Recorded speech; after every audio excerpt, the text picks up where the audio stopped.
This is Moshe coming to you from Israel in the Galilee. Today's the 9th of August, and it's 8:53 in the morning. It's going to be 95 degrees. It's just another hot day. All right, what I'm going to cover with you today is this. I've been pleading with the Lord for days to show me my mistakes, correct me, because I didn't think that all the prophecies we've studied are going to come to pass by tomorrow, which is when he told me about recompenses. Okay? And I've been very upset, okay, about this. And you also, I have to explain something to you. You probably are not really aware of what it's like living in Israel today. Imagine if you, which many of you, at least half of you, are in the United States. Imagine if you were in the United States and you were getting missiles and drones shot at you from Canada, from Mexico, from Cuba, from Nassau every day.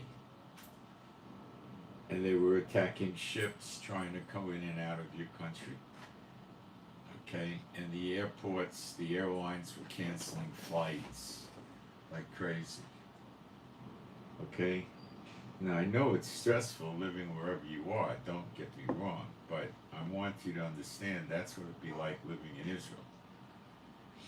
Now, I'm not particularly worried about getting killed at all. I'm particularly worried about other things, like is there going to be an internet, is there going to be electricity, is there going to be water, what's going to get wiped out, how are these pieces of the puzzle of Zechariah 12 and Jeremiah 30 going to be fulfilled and when, okay?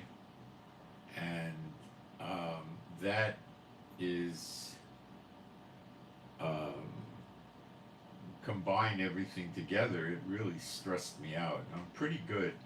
The Lord, I woke up during the night, and the Lord very quickly, before my brain could, go off, showed me what went wrong here.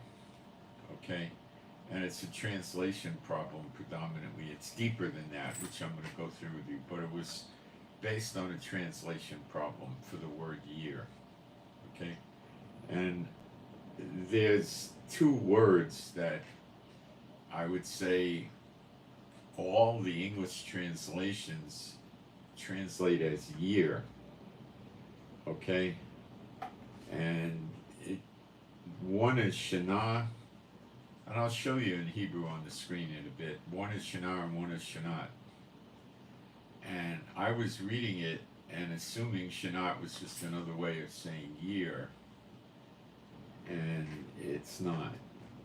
And I'm going to show you examples of the Bible. So then I went in and I said, well, maybe this is worse than I thought, and it's years of recompenses, and it's not. The years word in the modern Hebrew dictionary and the Old Testament, going back to Genesis, the word for years in the plural is shanim, not shanat. Now, sometimes that ta ending could mean plural, like mitzvah is doing one of the commandments in the Torah. Mitzvot is doing all of them is mitzvot. So sometimes it can mean that, but it does not mean that in this time. And I'll show you the verses. And I'll show you the Hebrew everything. Okay, it doesn't mean that. So this is where I went off. And I'm sorry, please forgive me. I didn't pick this up. Okay? The next thing is we're not supposed to know the day of the hour. Forget the hour, we never tried that one, but I never tried to give you the day. What I tried to do was put the pieces together, and inadvertently, not intentionally, I was showing you, by my reckoning, of the pieces coming together when the appearing of the Son and the Son of Man would be. I wasn't trying to do that, but I did that. So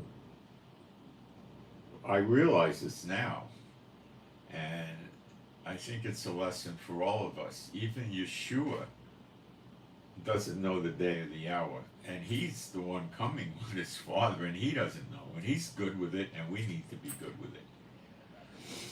Okay, and when you read Hosea 6:1 and 2, it says 2 days. Well, when it says 2 days, do we interpret that to mean it's 2,360 day years precisely?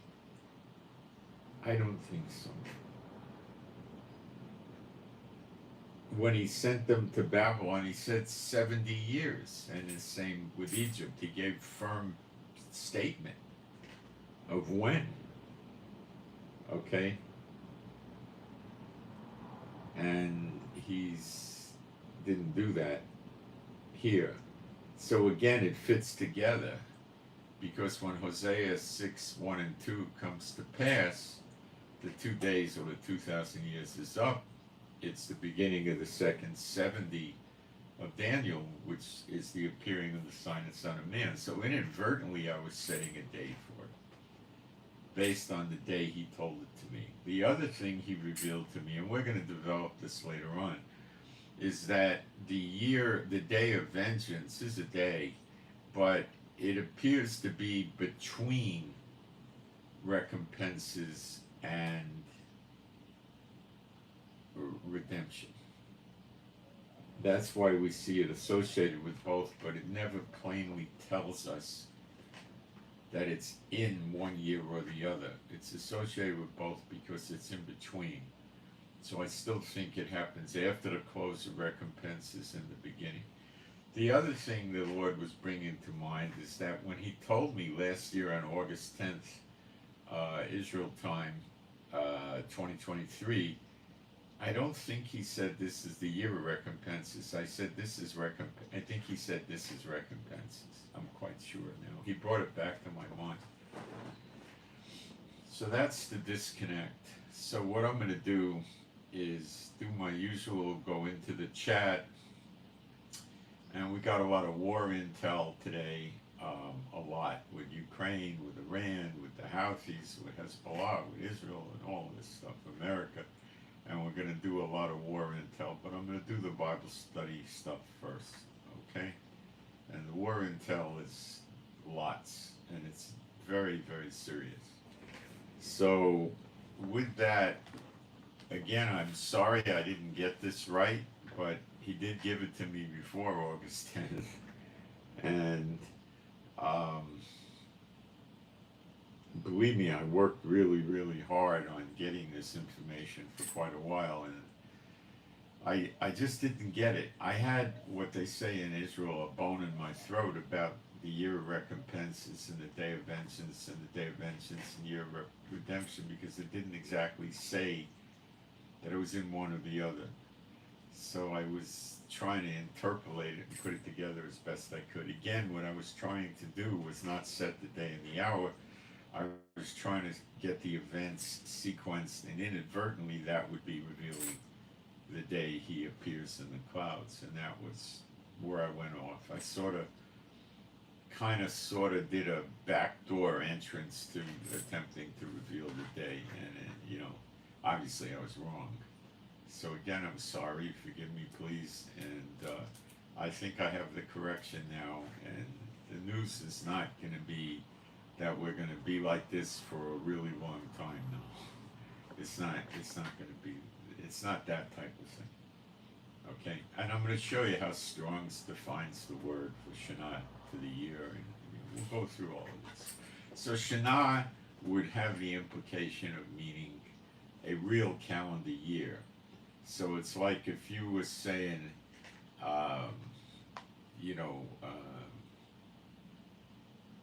let me think of a good example. How long is your visa for? You would say a Chad Shana, 1 year. Okay. Another thing is, let's say you planted a tree and someone said, how long will it take for the tree to bloom?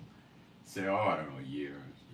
You don't mean it's exactly 365 or 360 days. You mean it's about a year. I hope that helps you get the perspective on what the difference is between Shanat and Shanat. Okay, why I never realized this before, I don't know. I don't think that it would be very meaningful to go to the Israelis and ask them how they interpret the word because they don't understand Bible Hebrew. So I just went and dug into the sources, and I checked a number of English translations, and they don't have it. They probably didn't. Maybe they tried to do it intentionally, and probably in this case, more likely, they didn't know what to do with it. And Strong's illustrates it. So that being said, I'm going to go into the chat and see if we got sound and picture, and then put my posts up, and we'll get going. And see if we got sound and picture, and then put my posts up.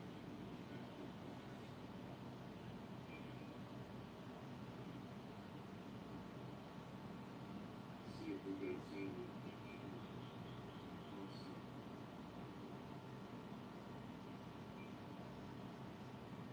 New Zealand. Yeah, we get people from all over the world here. Okay, I'm going to put a couple of fast posts up. We got sound and picture. So sit tight and let me get going.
Okay, I'm done with my posts, and being a Bible-believing site, all the New Testament, I'm going to do some praise. There is no God like Jehovah. There is no God like Jehovah. There is no God like Jehovah. There is no God like Jehovah. There is no God like Jehovah. There is no God like Jehovah. There is no God like Jehovah. There is no Messiah like Yeshua. There is no Messiah like Yeshua. There is no Messiah like Yeshua. There is no Messiah like Yeshua. There is no Messiah like Yeshua. There is no Messiah like Yeshua. There is no Messiah like Yeshua. Okay. So I don't think that I don't want to set any time frames, but I don't think we're like waiting for years or much longer time. Okay. But I don't know how much longer. But I don't think he would use the Shanat word if he meant 19 months or something like that. That's my guessing opinion, okay? If it's, let's say 13 months or 14 months or even 15, something like that. I don't know. But I don't think it means any really long, great period of time, okay? So let me start developing this for you, so you could see where the error was made.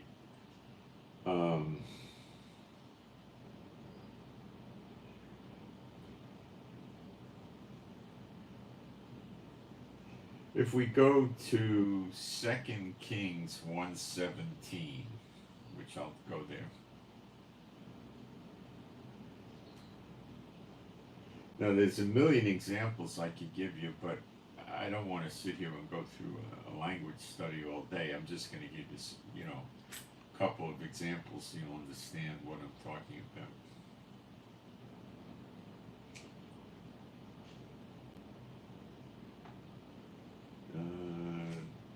What did I do? I think I went to the wrong. chapter 1. Okay, hold on.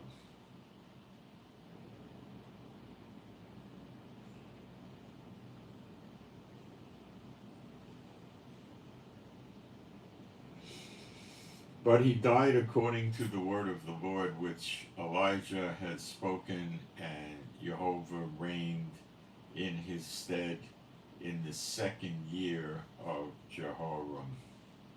Okay, now the word there for second year, I'll get it in the Hebrew, because you can't make any sense out of this with the English and stuff. I gotta find the word here in the Hebrew. Give me a minute.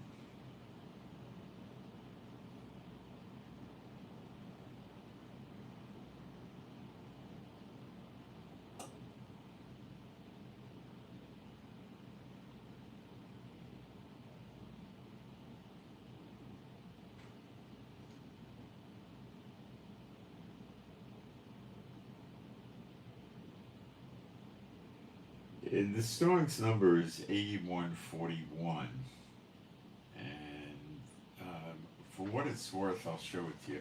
When I put this up on the screen, it's going to be in Hebrew. It has Strong's numbers in there, and you go right to left in Hebrew. At the top, you'll see 2 Kings 1:17, and you go down to the 1, 2, 3, 4. The fifth line, the first word on the right, is Bur Shanat. Now, the first letter, I don't know how well this will work, but I'll put it up. You can pause it. The Bur means in, okay? And the previous word is second, so it's in second year, okay? So it's, during that year, okay?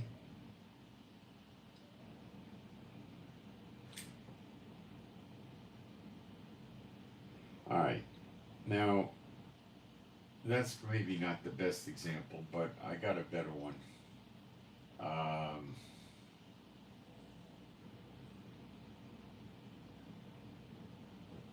Genesis 1:14. Now, this will show us what the multiple years looks like. And that's not what we read with recompenses and redemption.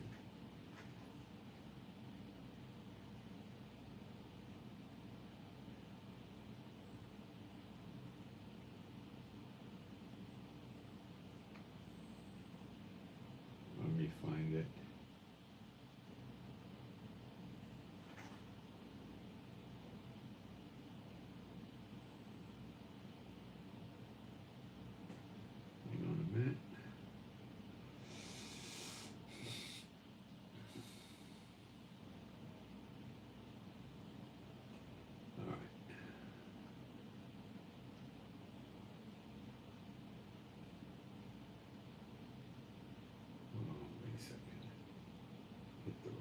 Translation.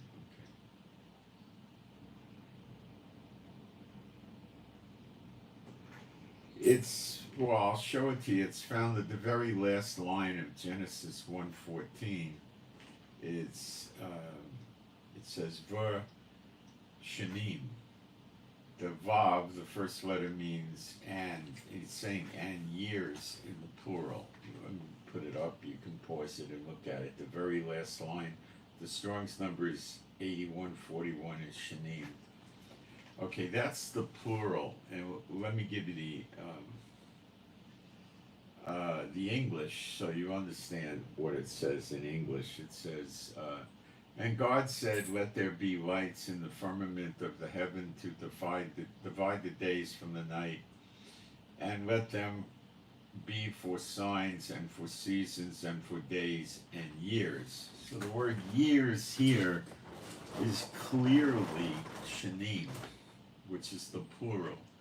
So shanat is not used in the plural here. So it is not years. So we can breathe easy. It's not going to be that long of a period of time. It may be days, okay? when he says you won't know the days or the hours, you know, it didn't say you won't know the months or the weeks, the days or hours. We're not going to, the day or the hour, he says day. So we're not going to get the precision. I better check the word for days, for day. Because you never know with them and their goofy translations.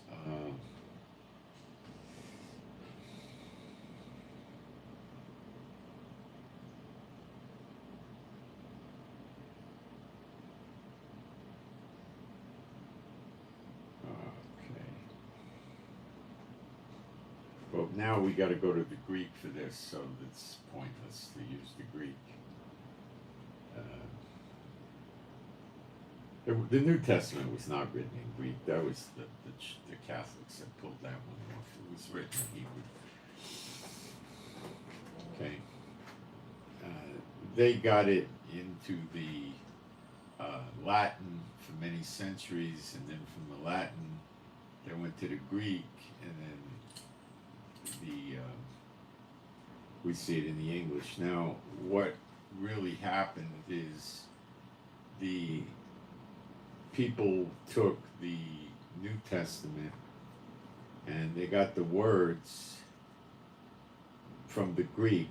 They went to the Septuagint, which was a translation before the days of Yeshua on earth. So they didn't have a big axe to grind, and they went into, now the English Septuagint stink. They're twisted by the church people, so you got to go back to the Greek. So they took the Greek and they took the word in the Greek New Testament. They went back to the Septuagint in Greek and saw what Hebrew word the Greek replaced, and then they inserted that Hebrew word into the New Testament. So they basically rebuilt the New Testament with a degree of accuracy, I would say. Okay? Now, maybe I could go back into the Hebrew New Testament and see how, if they said day or days, that's worth a try, right?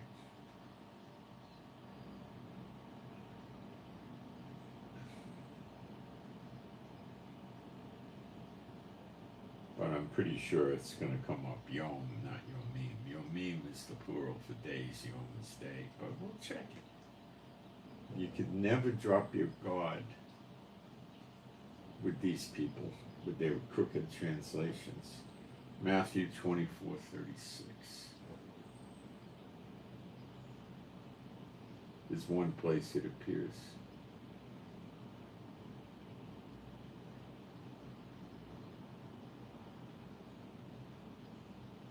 It's like walking through a field of hidden pits trying to do this in English. All right, it's day is there. Let me go into the Hebrew New Testament. The one by Salkinsons is the one you want to use, not the other ones. Because they got garbage Hebrew New Testaments out there, believe me.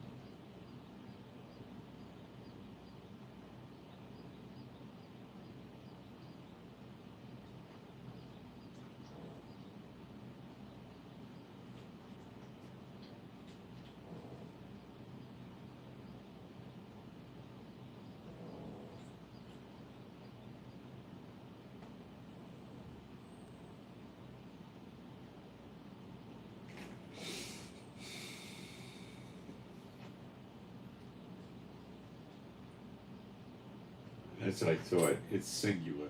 It says Hayom, which is the ha, the H, and the hey is the day. It's the day. Okay, so we could relax on that point, but you can't be too careful when you're working with these English translations. They got thousands of mistranslations on purpose, I believe. Many of them. Not all, many of them. You see, to translate the Bible, you got to know prophecy for real, or you're never going to get it right. Now, let me go show you Strong's for this. and give you a look at what Strong's does with the word. We'll go to Isaiah 34, verse 8. And it reads, "For it is the day of the Lord's vengeance and the year of recompenses for the controversy of Zion."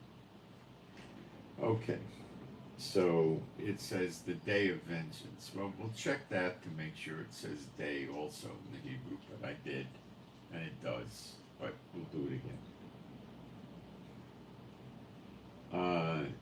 It says Yom, which is absolutely means day in the singular.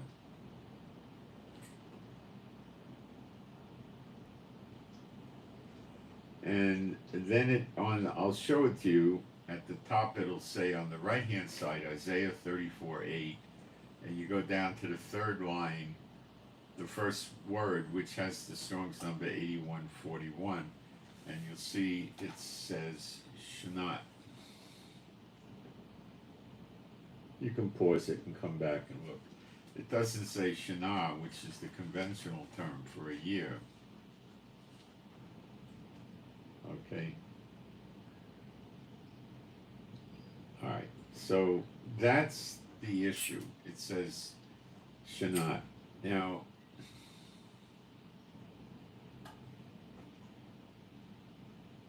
I'll show you how it appears the other way. Or I did in Genesis 1:14.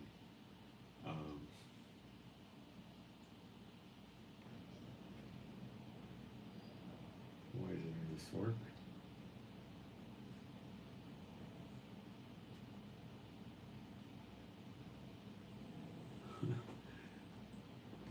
Oh, because I'm in the wrong translation. Okay, that's why it didn't work. All right, let me get it over to where I need to be, and then I can do it.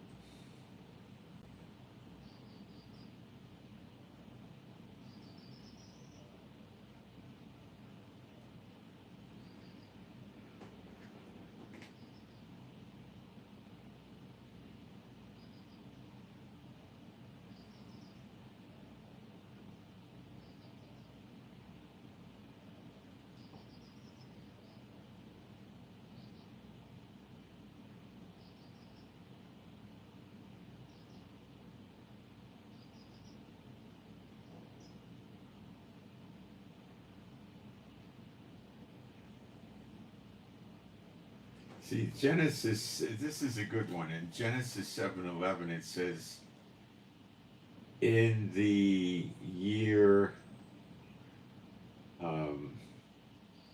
the 6th year, okay? And this is a great example of this. See, when it says in the 6th year, it's in the year, but it's not the precise year. It's got flux. You understand the difference? And it says here, Bishanat, which means in the year, and then the next word is 6.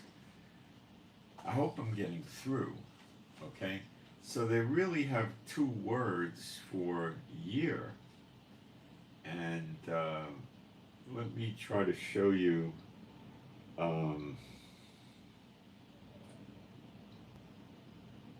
Well, this is coming from Brown, Driver, and Briggs, which don't do such a bad job on this word 8041. It says year as a division of time, as a measure of time, indication of age. But let's just go to Strong's, which seems to do, well, wait, let's look at this.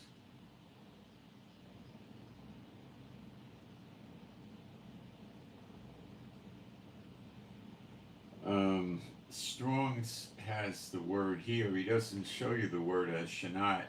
He shows it to you as Shana, which is basically the root would be the same as Shana. I guess it comes from Shana. It says year as a revolution of time, a whole age, long, old year. See, it's not a precise calendar year designation in the 6th year, sometime in there. You know, so I hope I'm getting through. So it doesn't mean a 360 or 365 day year with the precision. The same as I don't believe Hosea 6 and 1 and 2 says 2 days to mean precise, accurate to the day, 2,360 day years, which is the biblical year. I don't think that is what it means. Because then it would say 2,000 years, not 2 days. So I hope I'm making sense here. So this is where the mistake was.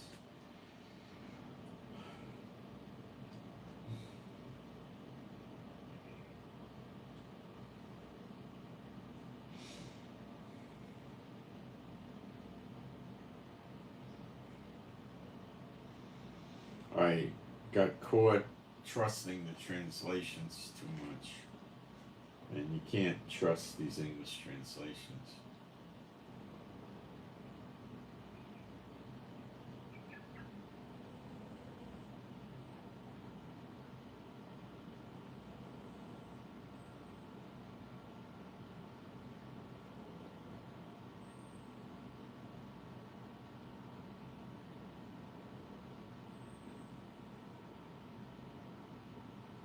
All right, now let's go through it in English, of course, referencing the Hebrew, and take a look at some other points on this.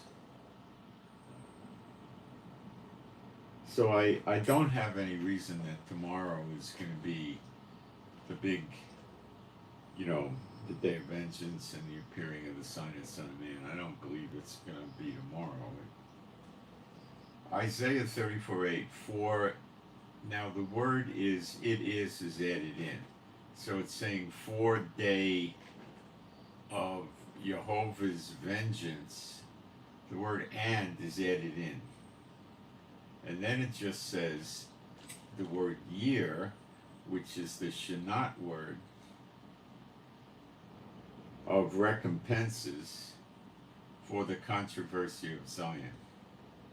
So they make you think the year is in, the day of vengeance is like in there, but it doesn't say. It says, it is the day of the Lord's vengeance, year of recompenses. Now let me try to get a better translation going of this, if I can find one real fast, okay?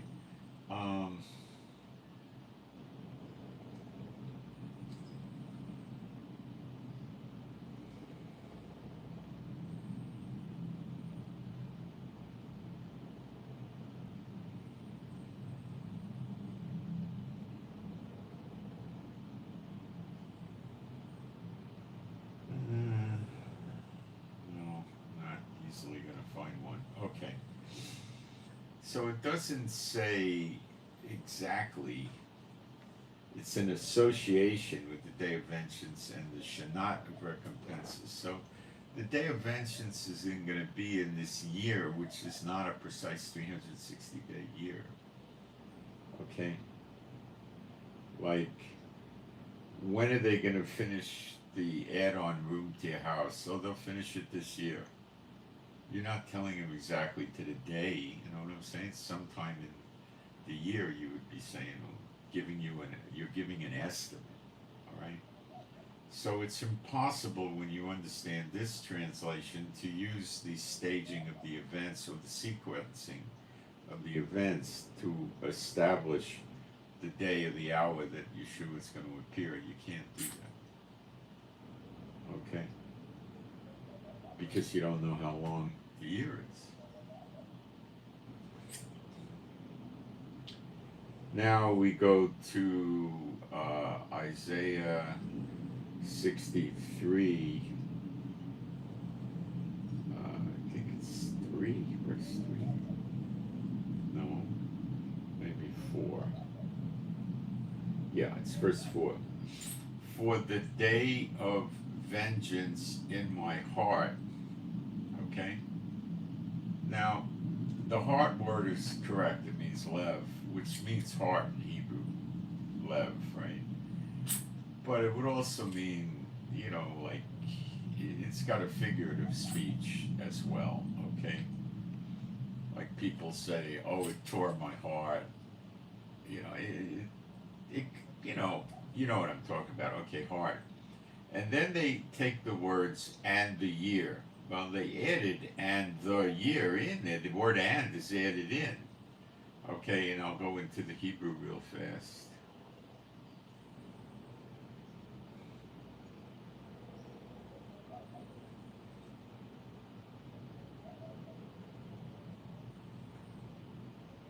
Ki Yom Nekam, which is the word for vengeance. It's a pretty decent translation. And then it says heart. Then it goes vengeance, heart, and shanat. It has that not shana, shanat word. And the vav in front of it, the vav means and year, Gaal, which is the redemption word, Galilee, the redemption pertaining to the year, I guess it would say. And then it's, whoops, what happened here? I got messed up here.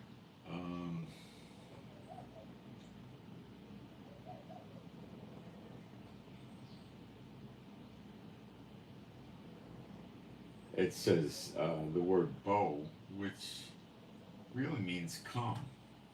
Okay? It really means come. So what it's more literally saying is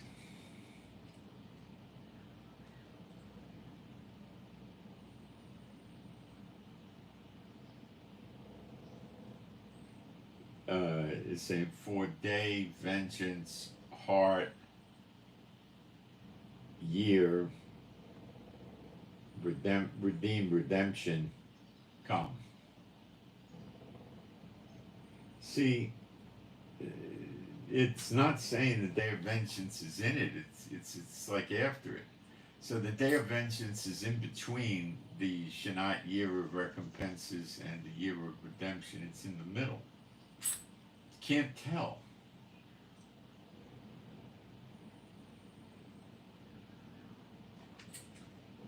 We also see this in Isaiah 61. What's the verse? It's early up in the chapter. Maybe again 3 or 4.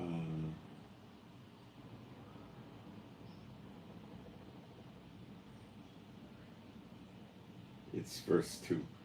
To proclaim the acceptable year, and the word for year there is, I gotta go back into the Hebrew and check it. I can't trust the English.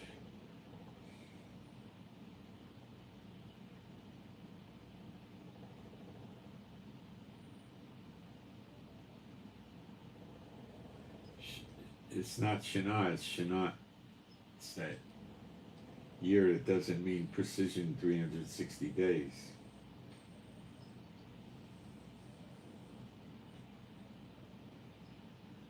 And then it says Ratzon, which is delight or pleasant to Jehovah. And then it says, and day, Vayom, and day, Nakam, which is the word for vengeance, reasonably translated, okay.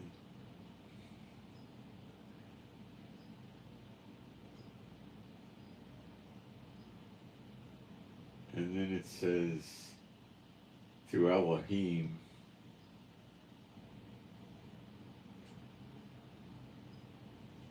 oh, that's Nakam, I lost my place.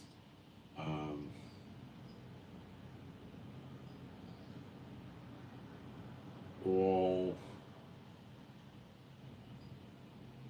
mourning. All right, mourning like M-O-U-R-N. Mourning like mourn for the dead or something, that kind of word. Okay, so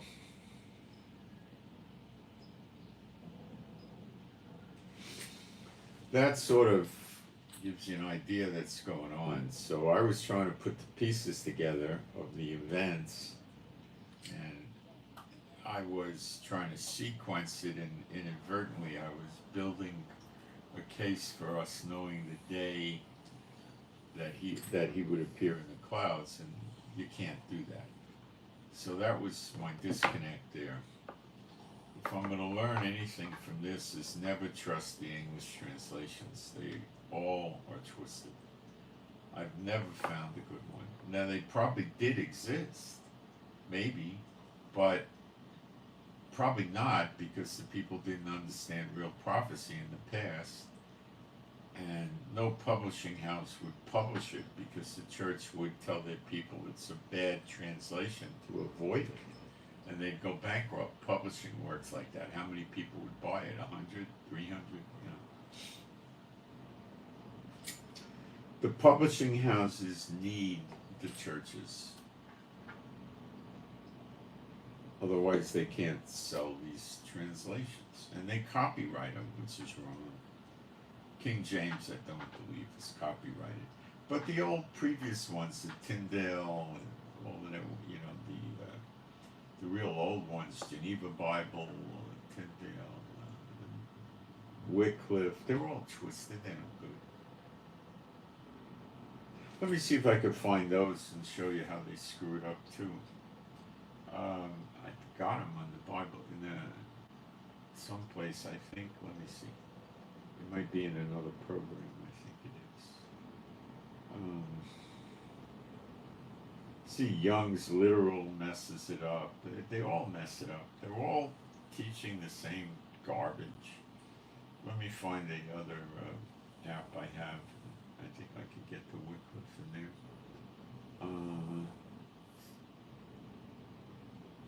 I think I have Wycliffe. Let's look. I have Wycliffe from 1395. And this is what he says. For it is a day of vengeance in Old English, of the Lord, a year of yielding of the dome of Zion, and the strongest thereof shall be turned into pit. What the heck? It's completely off point. It's interpreting this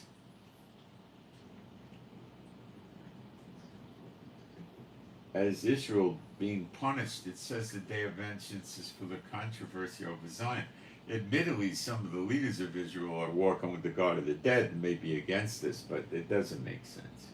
Let me go find some of the other older translations and show you that they have it all botched up. The Great Bible, 1539. Unto thee also, O Zion, shall come the day of vengeance of God, and the year when thy own judgments shall recompense. See the replacement theology, how horrible it is? They're saying it's going to be a destruction on Israel. You know, and they're associating it with the year of redemption. How do you make that work? You can't. It's childish. The Geneva Bible, 1587. For it is the day of the Lord's vengeance and the year of recompense for the judgment of Zion. You see, they're all punishing Israel. You see the roots of the church here?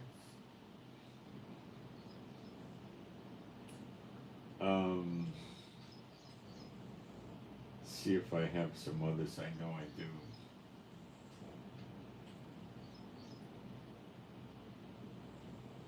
Here's somebody who calls themselves English version of Septuagint from 1851. For it is the day of judgment of the Lord and the year of recompenses of Zion in judgment. See? They just keep saying, it's the destruction of Israel. It's humorous, but it's sad at the same time. See, they're mocking Jehovah, these churches are, right to this day.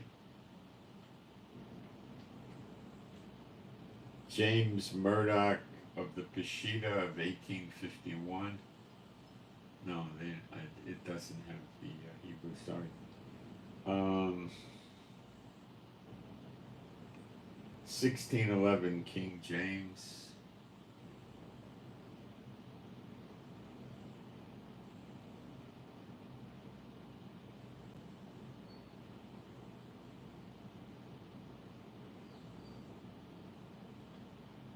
For it is the day of the Lord's vengeance and the year of recompenses for the controversy of Zion. See, okay, they straightened it out back then, right? But in the 1500s, I don't think they had it straightened out.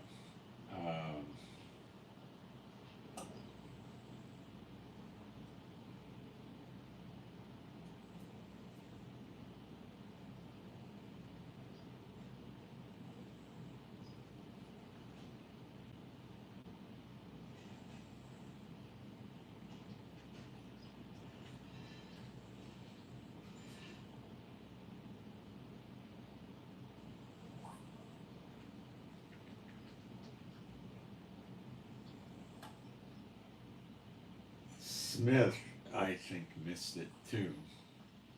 For a day of vengeance to Jehovah, a year of retribution for the contention of Zion. Well, she has it a little bit better, but the year thing escaped them. King James 1769. This comes after the 1611. Let's see what it says. For it is the day of the Lord's vengeance and the year of recompenses for the controversy of Zion. Oh, at least they got off the let's have a doctrine of God killing Israel again. They can't get enough of God killing Israel. Why? Because the churches are not of God. That's why.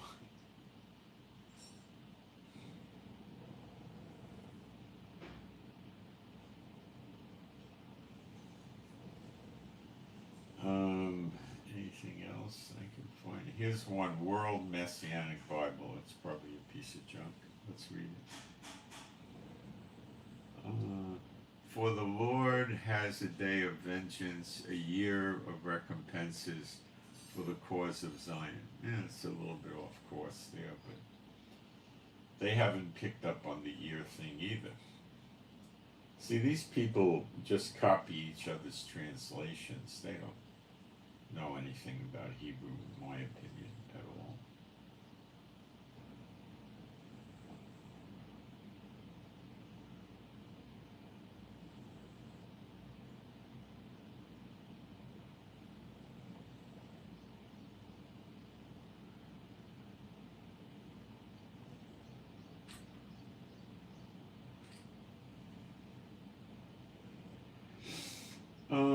Let's see if I can find anything else. The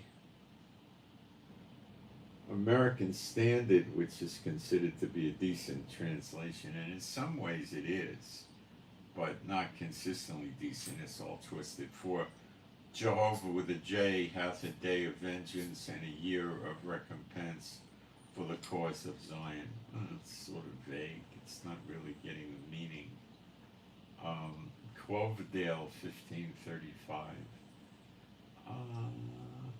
Unto thee also to Zion shall come the day of vengeance of God, and the year when as thine own judgments shall recompense. See, it's all sick, okay? They lightened up on it with the King James in that era. They got away from making this to be, instead of a deliverance for Israel and a curse on the nations,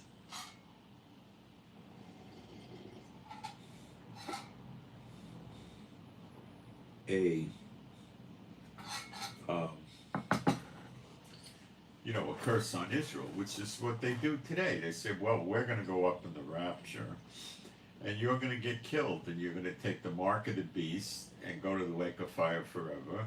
Well, those of you that don't get the mark of the beast are going to have your head cut off. So their presentation to the world, which is making a mockery of God and His Word and Yeshua, who's the Word made flesh, is that you are, and they all think Gog and Magog is knocking at the door, that you're going to either fall away, take the mark, and be cursed to the lake of fire forever, which is where they're headed for mocking God. Yeah. And the ones that run the church, it's a lot of people in the church that don't know any better. And you're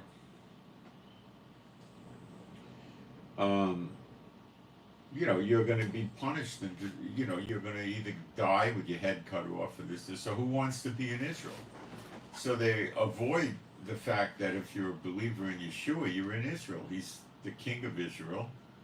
He's the high priest of the order of Melchizedek. He's the son of God, rose from the dead, a prophet, and he calls the true believers his brethren. And they don't want that. They want to be separate from Israel. Satan's laughing at them because Romans 11 says all Israel shall be saved.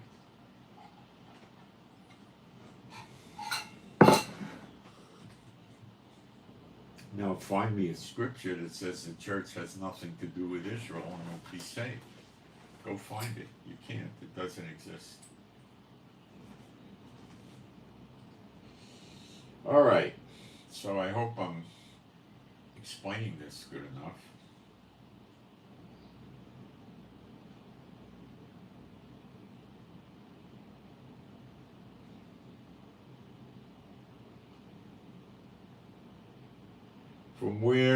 From which Abraham came out. Abraham is the father.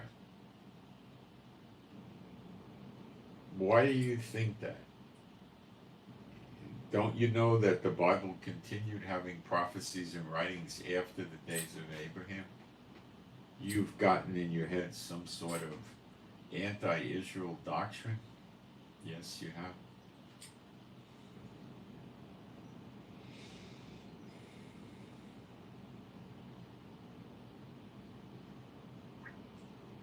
Someone's now saying Moshe is Mohammed bin Salam, the Antichrist. Oh, I'll leave that one up. It's choice, huh? Then this other one says mysticism. Well, this other one doesn't have a single scripture, does he? He just sits there and throws stuff out. He's irrelevant. He has no scripture.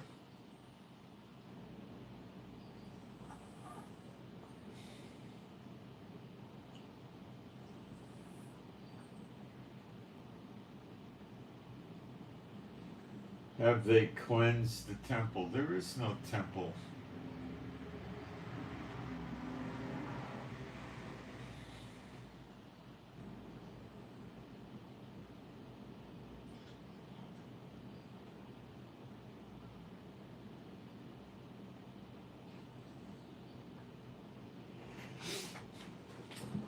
Stephen, who calls himself a saint, the Bible is very clear. There's 12 30-day months in the Bible calendar.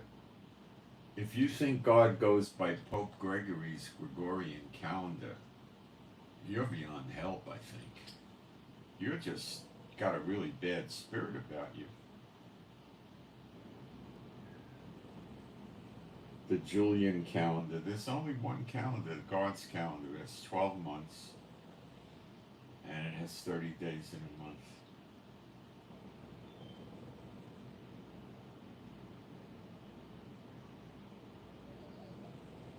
If you're going to try to impress the people here, I would suggest you use the scriptures, which you still have never done.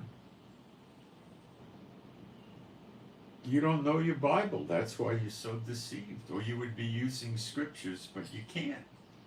There's no way to make your point in Scripture, but you're not even trying. You don't even know Scripture. This is indicative of somebody that just goes to the buildings and listens to the people with the big buildings spew forth their garbage and says, oh, this must be the truth. But if you're not going to use the scriptures here, you're irrelevant to the people. You know? I don't think you're an S-bot. I think you just don't know what you're talking about. Okay? And I didn't block you because maybe you'll come up with some scriptures to give you the benefit of the doubt, but I haven't seen it yet. How did Yeshua handle Satan when he tempted him? He used scriptures. How do you attack me without scriptures? How do I make my point with scriptures like Yeshua did? Put that in your pipe and smoke it. Okay.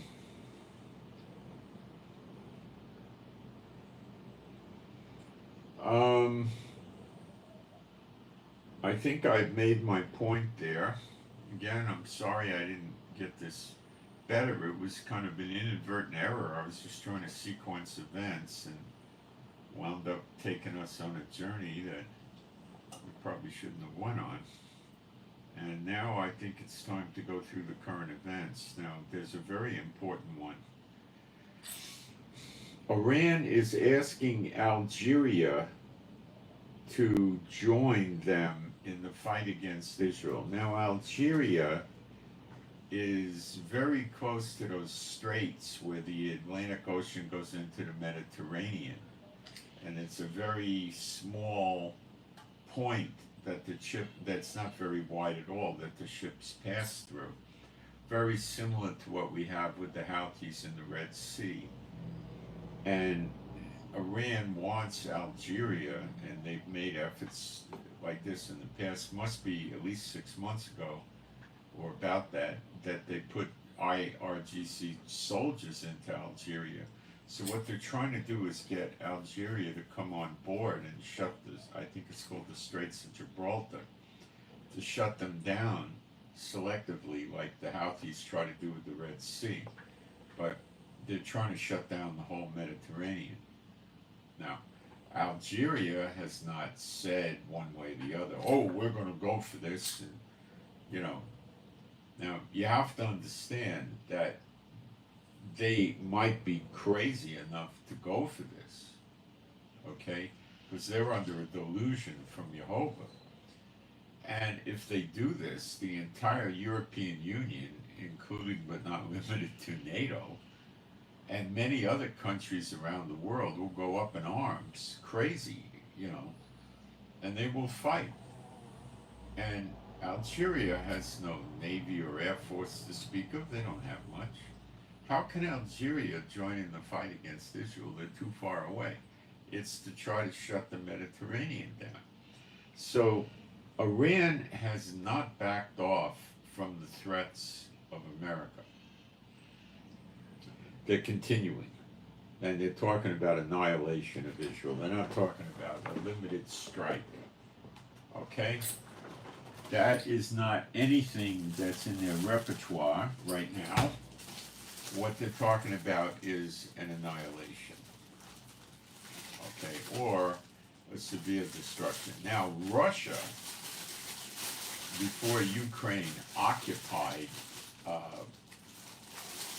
parts of a substantial part of Russia the other day, and they're expanding. They're 30 miles deep into Russia, occupying.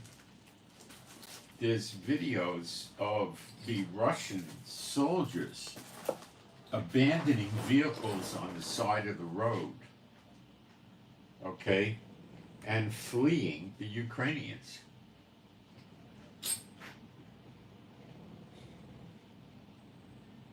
It appears to me that the F-16s made a huge difference. I believe that Ukraine now has 12 F-16s with American weapons. See, Russia, China, Iran, North Korea are all in the lying habit of overstating their weapons to create fear.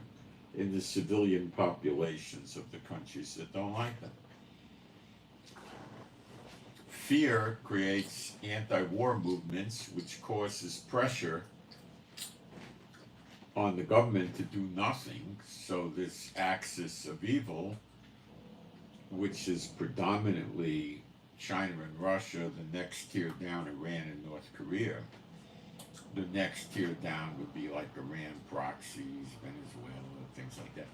To get them to Cuba is another one. Belarus is another one. To get, and Ukraine's a proxy of NATO in America. So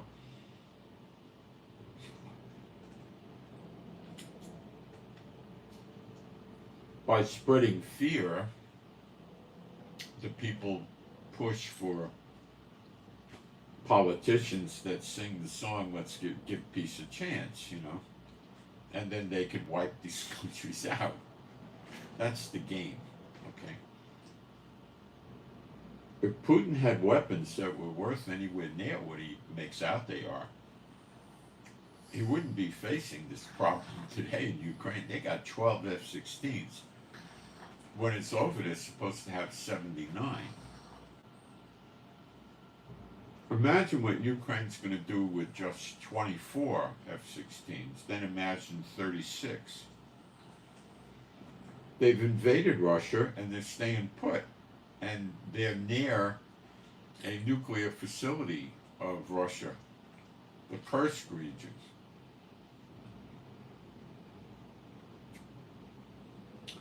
Now, we could think, and we probably would be to a good extent correct,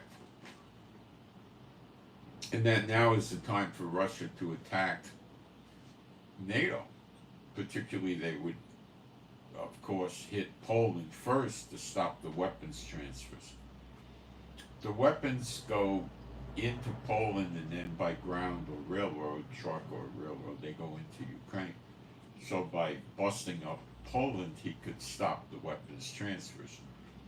The other country he'd likely go after is Romania, which is also on the Black Sea. But judging by how poorly Putin is doing and how ineffective his weapons are, it doesn't seem to me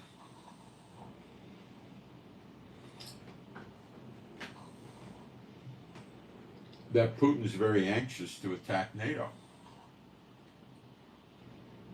He's been trying to scare NATO since the Ukraine war started, and it hasn't worked. NATO's just bearing down harder and harder on Putin. And he's talking about my first attack will be on the UK and all this stuff, but he's not stopping either.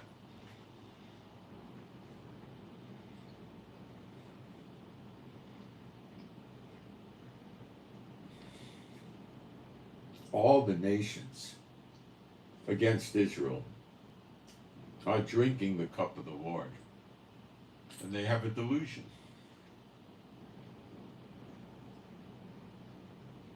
And Putin, because of this, may very well attack NATO. But that doesn't mean that in the reality, where the rubber meets the road, that Putin really has superior firepower and could do much about it. Putin at this point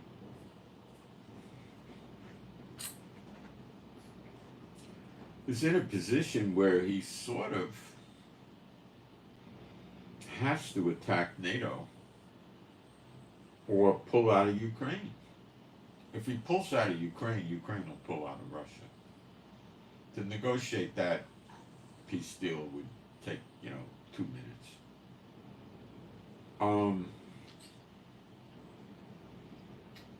Then Putin loses face. Now, when you're a leader in Russia and you mess up big time like Putin has done, they don't necessarily go out and do a vote of no confidence. It's more like a bullet to the head or arsenic in the food or some chemical to induce a heart attack or something like that. That's how they get rid of them. somebody close to him will have to do it. Then Russia would inherit Medvedev, whatever his name is, who's a bigger lunatic than Putin.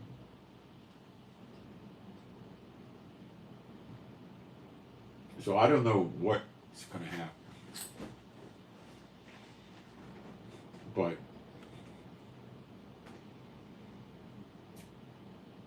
Russia may just try to bear down on Ukraine, but now he has to initially drive the Ukrainians out of Russia. And he has been moving military assets, troops, and equipment, repositioning them to try to push them out of Ukraine. If Putin's missiles were so good, this never would have happened, and if Putin's aircraft was so good, it never would have happened. And it's been continuing for days now, and Ukraine is dug in. They're not going anywhere. Ukraine's moving more troops to the front line between Ukraine and Russia, so they're possibly thinking of putting more troops into Russia, most likely, and taking more pieces of Russia over.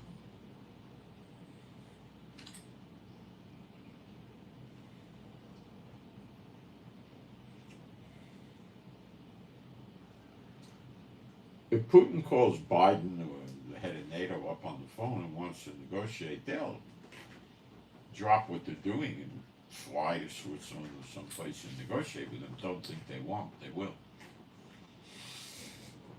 But it's going to probably take the form of pull your troops out of Ukraine and go back to Russia and shut up and mind your own business and we're friends.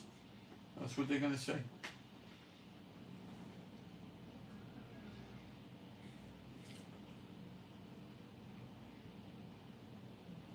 I don't think Putin will do that because the Russians' answer to that might be a bullet in the head for Putin.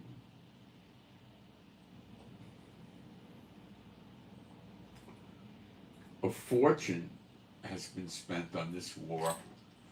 Massive amount of military equipment's been destroyed and a lot of Russian soldiers dead and wounded. Putin set up a temporary military hospital in Russia near where the Ukrainians are that has 100 beds in it. That's a real vote of confidence for his soldiers, huh?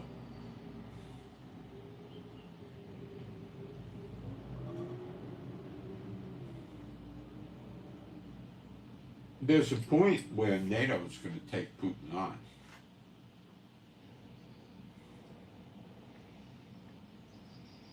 The master plan here is China, in my opinion, China attacks Taiwan, which drags Japan into it.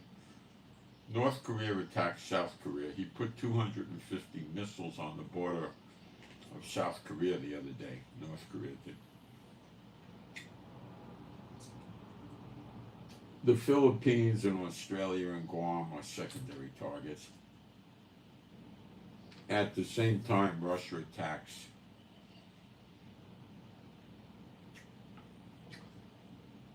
NATO.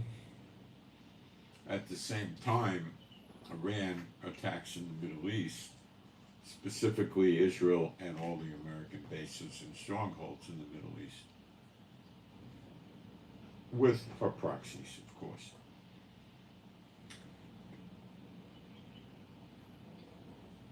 The idea is to overwhelm America and give it too much to handle. And the key piece of this is the sleeper agents, which everybody in the media is ignoring, but they didn't go anywhere. They're not leaving America.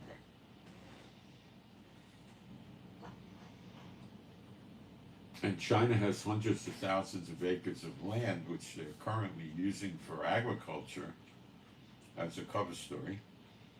And they have much of this land is right next door to American military bases in America. And many of these people, the sleeper agents, enter America illegally and never file for amnesty. They just go live on this Chinese land in America, where the chances of encountering any border patrols and things like that are pretty minimalistic because they don't need the land. They could be building missiles, rockets in these places. Who knows what they do? If Hamas could build missiles and rockets in tunnels in Gaza, they can build missiles in America easily on the land. So they could missile, artillery, mortar attack the bases and then charge in. Most of the bases in America are poorly defended. They have 100 or so or 200 military police and Department of Defense police that in different shifts operate the gates, who goes in and who goes out, and patrol the fence, and take care of law infractions on the base, like fighting, drunkenness, stealing, rape. They get rapes, they get burglaries, stuff like that. But on the base, they're not allowed to have personal weapons typically, and they don't carry military weapons. They keep them locked up in arsenals unless they're in training. Eventually, they're sitting ducks, just like they were on October 7th in Israel, where there were very few weapons, thanks to the curse of Israel leader Netanyahu and his gun control. The idiot advocates gun control right to this day. Instead of gun control, what this idiot should be doing is handing out the surplus military weapons that Israel has, which they probably have at least 1 million, or at least, 500,000. And that would impact greatly, even though they're all Uzis and 16s, Galils, it's still going to work. And they're not doing that. Which makes me question Netanyahu's true motives. Why is he fighting so hard against Ben-Gvir, who wants these weapons in the hand of the people living near the borders and stuff like that? If Israel had an extra 250,000 guns in the hands of civilians, it would make a big difference. 500,000 would really make a big difference. The threat of a ground incursion would be removed.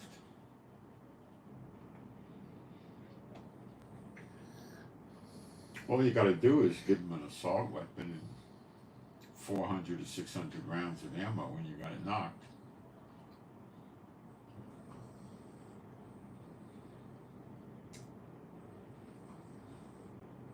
Part of the reason for the massacre was Netanyahu's gun control. Now, you in America, when you see the politicians with their gun control, you rise up in arms against them. The people in Israel have not risen up in arms against Netanyahu enough on this gun control. They should be sitting there talking avidly and protesting and saying we're going to have a vote of no confidence over gun control unless Netanyahu lets every Jew in Israel go buy a gun and gives out the surplus military weapons, which is what Ben-Gvir and Smotrich would do. He's no good. Okay?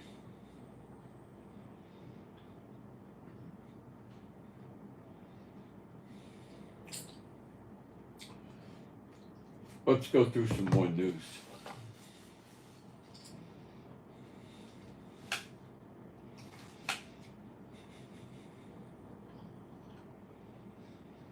The Houthis did a video, I put it up on my Telegram,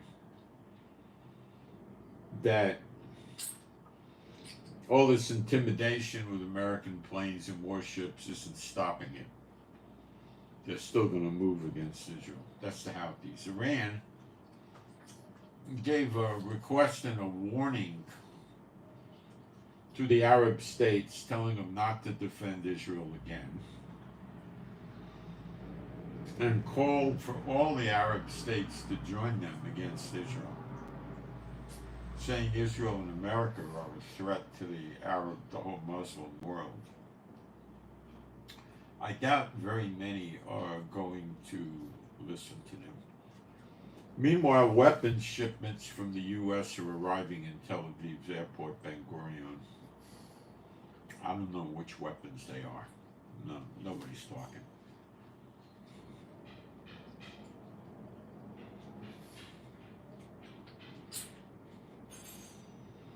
The United States moved some of their FA-18 or F-18A fighter jets and E-20 Hawkeye, E-2D or Hawkeyes, that's a surveillance aircraft, off the Theodore Roosevelt aircraft carrier to a base in Jordan.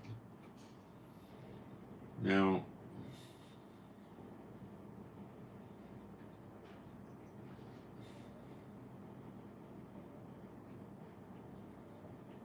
what this tells us is that America is afraid to leave the Theodore Roosevelt near the Straits of Hormuz in the Persian Gulf, which is where it is now, and they're going to move it further out of range of Iran to not get hit by ballistic missiles, drones, etc., go-fast boats, drone boats, all that, missile boats. So America is afraid of the aircraft carrier going down from anti-ship ballistic missiles, drones, and swarm attacks and so forth. The destroyers they're going to leave there. The destroyers are a much smaller target, faster, more maneuverable, and so forth, better suited for survival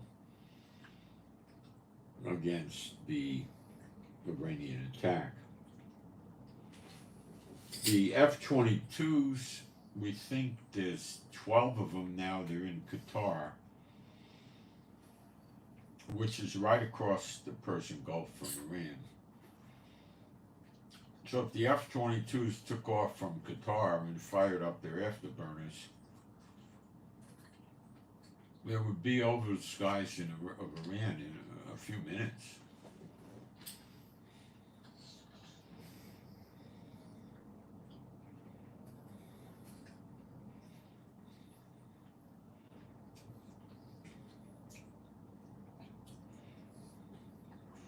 We're still hitting Lebanon every day, taking out command centers, strategic tactical positions of Hezbollah, and knocking out their weapons.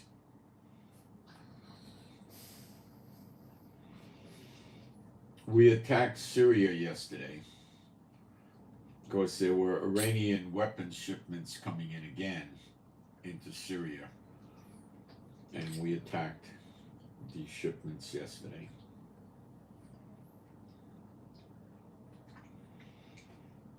Twitter got banned in Venezuela. Okay.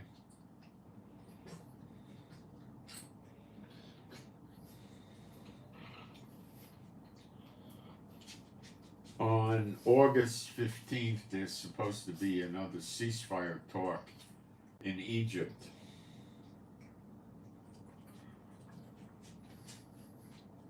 And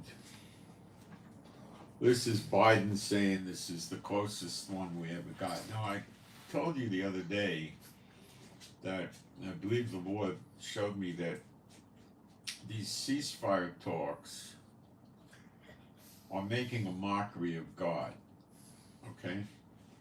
What they're going to come up with is maybe the hostages come back, maybe they don't.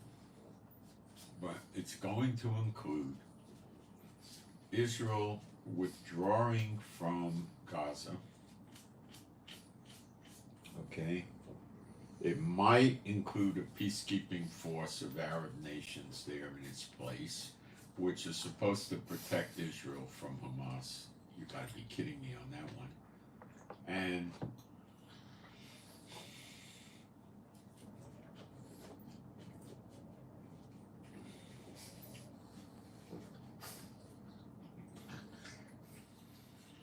It will include, I'm quite sure, Hamas remaining in Gaza. No, but there's no place for Hamas to go. There's two choices in this fight, and Netanyahu knows this, and now you'll know it. You can go in there and kill 35,000 Hamas, and you're probably going to take 75,000 civilians out with them. Okay? Or you're going to leave Hamas in Gaza. Maybe you'll set up another government, but that won't last. Maybe you could fix things so there's no smuggling of weapons from Egypt, but the only way that's going to work is if Israel remains there, which they don't want, so there's going to be smuggling of weapons in from Egypt. That's Egypt's role in this thing. And that derelict of a human, Netanyahu, knows this. You know it, I know it, he knows it. So, you know, this is what Hamas has always wanted. Now, the chances are that Hamas is going to cough up some hostages at the beginning of this. And that's what Biden's going to use to beat up Israel.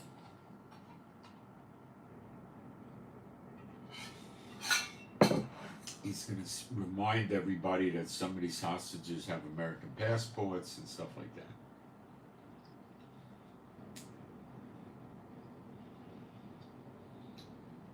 Now, Netanyahu will be very happy to do a 6-week ceasefire. The thought would be that the Houthis and the Hezbollah would not attack during this 6 weeks, because the talk would be, well, we might make it permanent with negotiating, you know, so that's the hope. It may not be the case.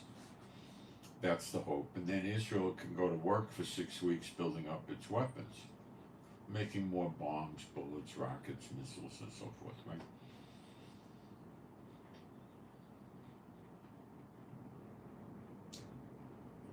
Give the soldiers a chance to rest, go home, visit their families for 10 days or something, you know. This type of thing. The home visits would be rotational, you know. And this is something Hamas absolutely doesn't want, because Israel is absolutely going to keep soldiers in Gaza during this period of time and make sure no weapons are smuggled in. Okay?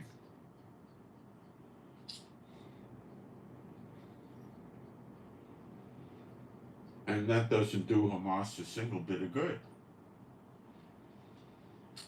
And they've always broken any ceasefire I could remember.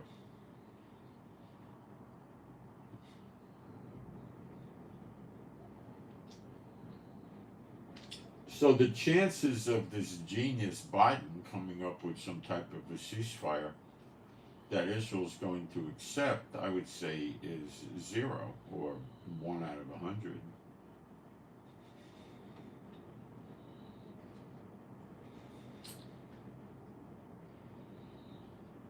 If Netanyahu opts to do a ceasefire, which permanently leaves Hamas in charge of Gaza, and Israel troops are moved out, there'll be a vote of no confidence and throw him out of office. And then he has to deal with the street criminal trials, which could give him a combined 16 years in jail. So to say he has a conflict of interest would be accurate.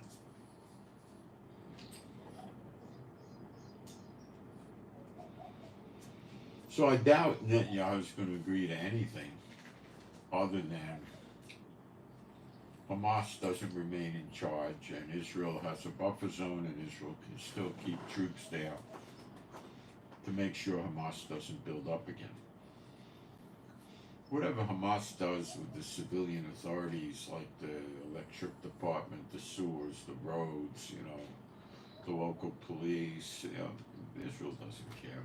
Building inspectors, Israel doesn't care about that. They do want to make sure there's no tunnels being resurrected or built. So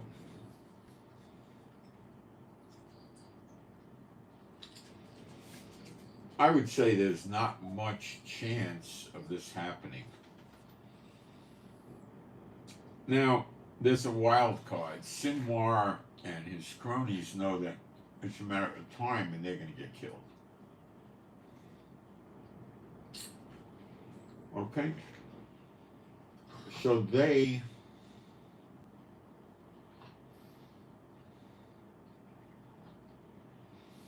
might negotiate to be allowed to go to Turkey or Iran and live there.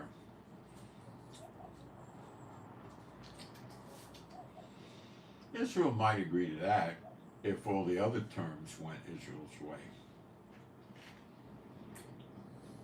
They're telling us if you use 100 dump trucks a day to get just the debris out of Gaza would take 2 years. Okay? So if they use 400 dump trucks a day, it takes 6 months. And that just removes the debris when they could start reconstruction. Which they're saying could take 15 years and cause in the hundreds of billions of dollars of expense.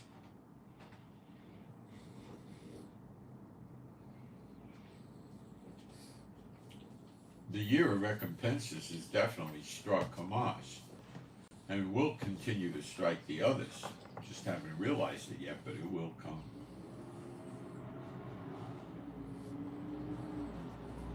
So Netanyahu and his administration are very excited about this new ceasefire thing, which could be why Israel has not done a preemptive strike against Lebanon.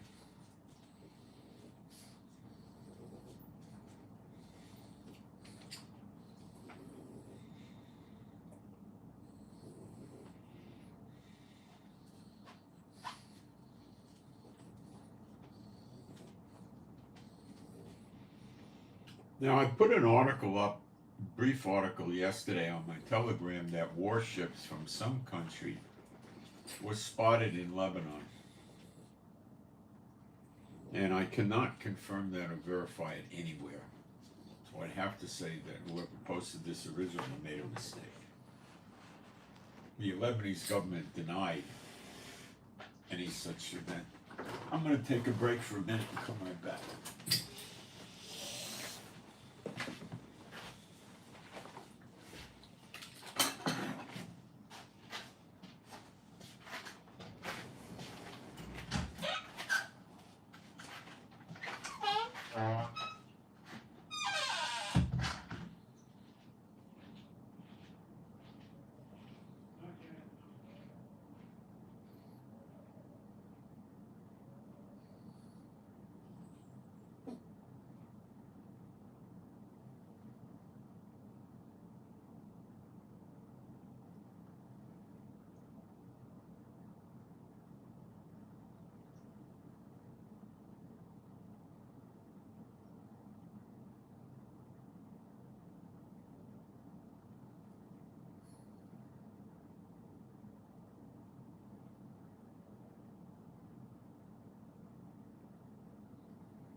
Once upon a time, several years ago, not very many, maybe 4 or 5, there was a politician in Israel that was actually He was not a believer. He was sort of not ultra orthodox, but orthodox. His name is Feiglin. Moshe Feiglin. And he had some pretty darn good ideas for Israel. Yeah. But he was not a believer. And Netanyahu completely destroyed this guy politically and moved him got him busted out of politics. See? This guy wanted to get the empty out Gaza and the West Bank, give them money for resettlement, or if they stayed, they had to take an oath to Israel and they would be watched closely for 5 or 10 years and then allowed to stay and stuff like this.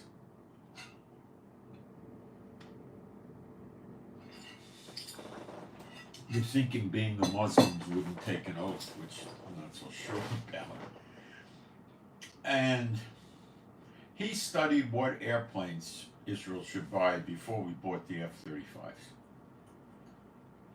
And he did a report, and he said the F-22 is absolutely the best stealth jet.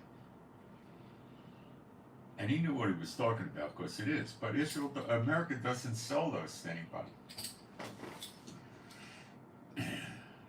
They got 200 now, and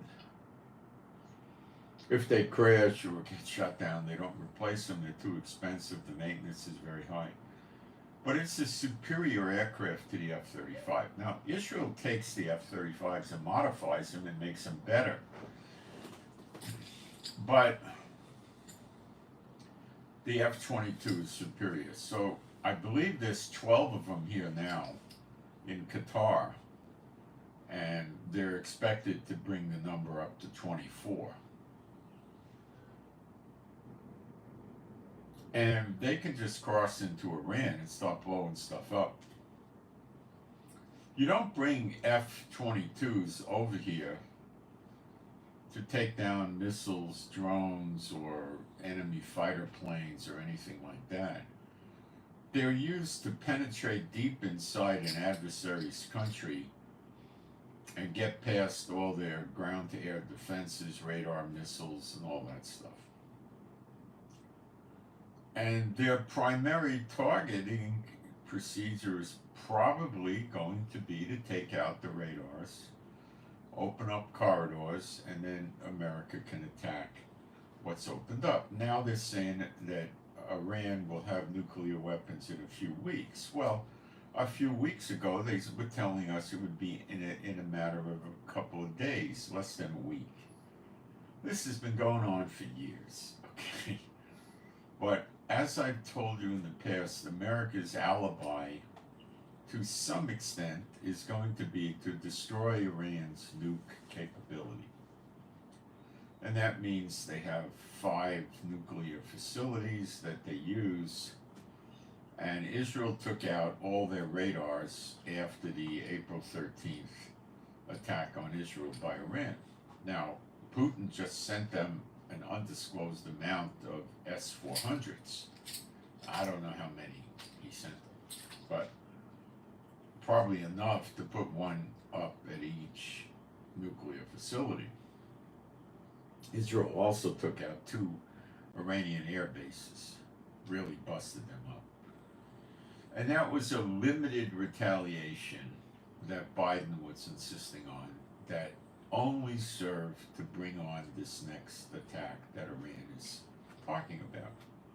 Because the Muslim crazy nations, the terrorist states, don't appreciate anything but brute force. That's why the Houthis said, we're not concerned, we're not going to be intimidated by all your warships and your aircraft. You see, if they wage war and they win, great. They won. They conquered land, territory, they loot, plunder, pillage, take slaves, hostages, rape the women. It's a party. If they lose, well, then they go to paradise as martyrs and have their 70 virgins. So they don't care. And if at the end of the game, like take Gaza as a case in point for modern times, if they're still walking around with blood pressure and a heartbeat when it's over. They say they won. Gaza is a shambles. The streets are blown up. The buildings are collapsed all over the place. Probably 80% of the buildings are damaged or destroyed. The malls, the stores, the government buildings, hospitals, universities, schools, all of this stuff has been destroyed. Everybody wants to bring humanitarian aid into Gaza, but nobody wants to move the people out to a decent location where they don't have to live in a tent. Why? Because they don't want Israel to move back into Gaza. It would fulfill Bible prophecy. All the nations in the world are agreed on that. Okay? That's why. All right?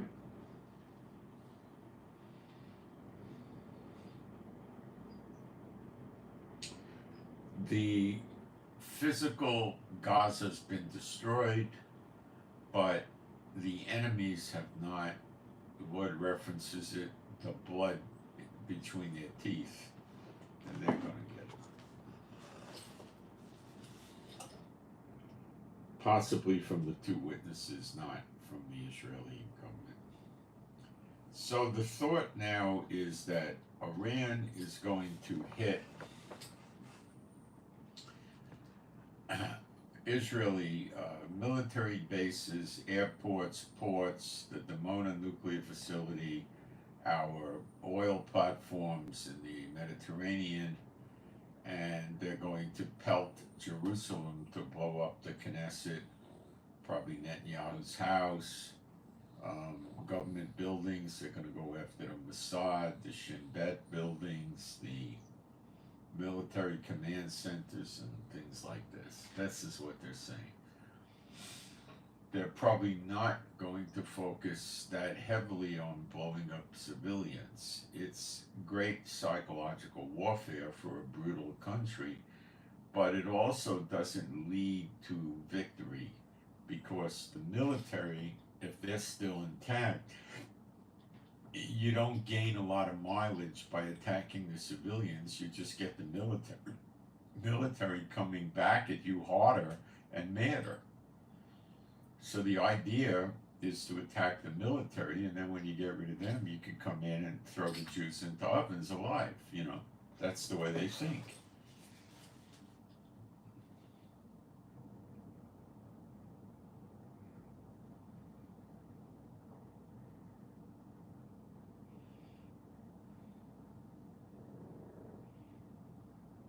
So Iran is still threatening the Arab countries not to help defend Israel. In other words, take down missiles and drones flying over their airspace. So it's still on the table, I guess, that some of these countries may, even though the OIC, or Organization of Islamic Cooperation, gave Iran the green light to attack Israel, it still seems some of these nations are going to take down the missiles and drones. If that was not the case, say with Jordan, the United States never would have brought more military equipment into Jordan, like the F-18s. So Jordan has every intention of letting America use their airspace. And Iran says that that would make Jordan or any other country allowing that an enemy of theirs, like Israel, for conspiring with the enemy. And they're strongly implying they'll attack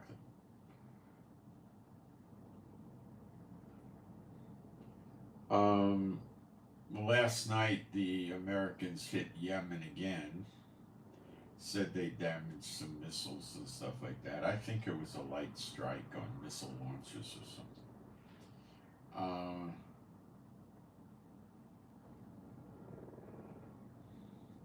We're still going into Khan Yunis again, so in Gaza, that's because Netanyahu has us keeping the war slow.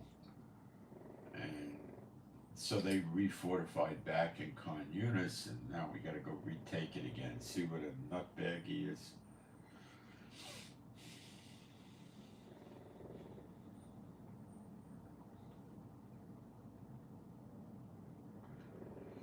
There was an article in the Lebanese Al Akbar newspaper that Cyprus has surrendered to America.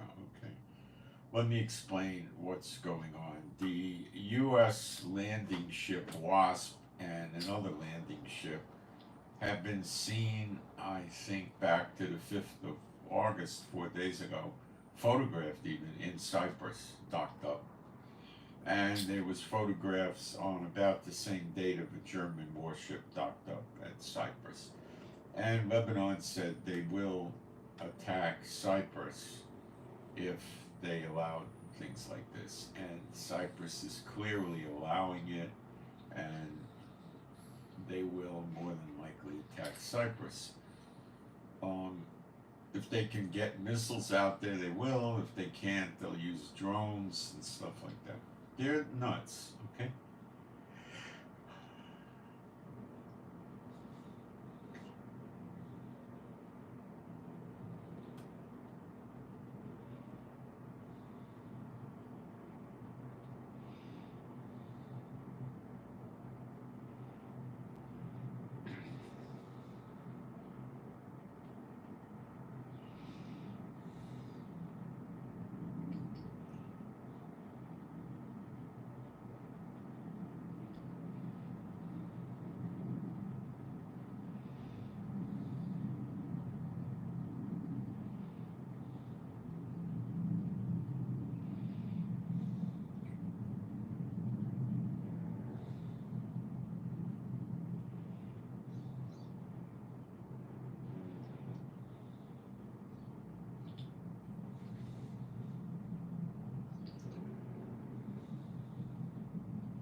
I think what they're trying to do is push the ceasefire in hopes that the Hezbollah, the Houthis, and Iran back off.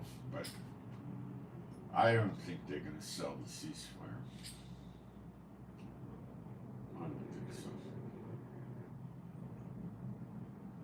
Not in a way that Israel's going to agree to it. No. Now, if they insist Israel agree and Netanyahu says no, then more countries may turn on us. Or not, I don't know.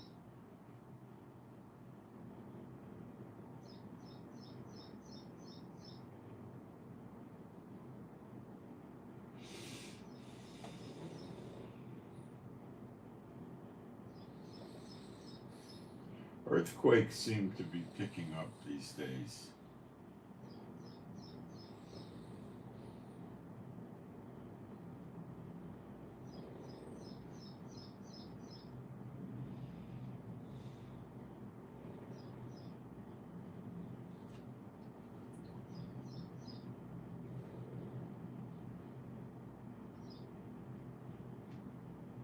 I'm going to the news to pick up any new events because things are happening rather fast.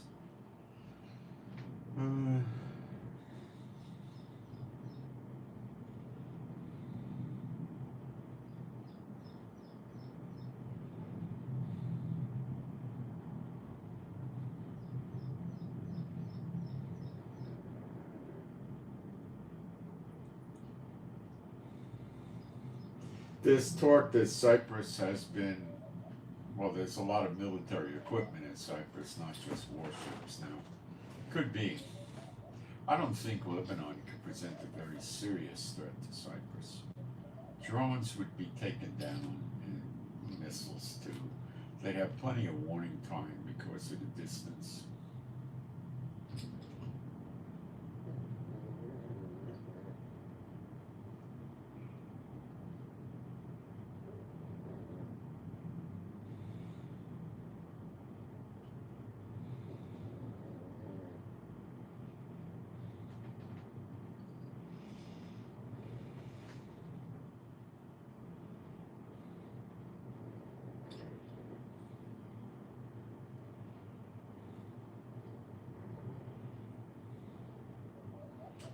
It's being reported America has sent reinforcements of personnel and equipment to the American bases by the Omar gas and oil fields in northeastern Syria, where the Syrian regular army has taken some of these bases back away from American control.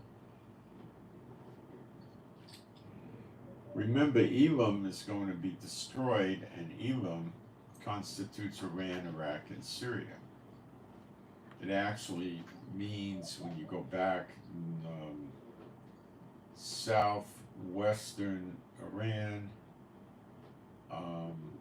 parts of Syria and parts of Iraq, but since the countries, governments of Iraq and Syria and Iran control these areas, it would have to be against the whole countries.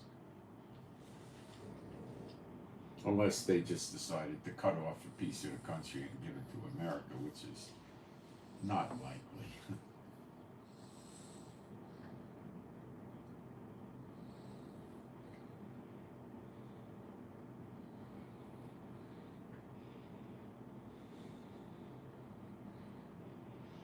A number of military sites in central Syria were attacked last night.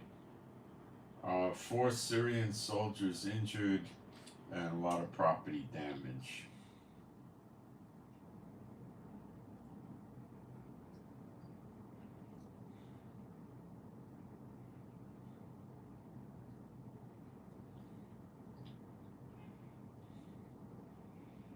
Syrians couldn't stop anything.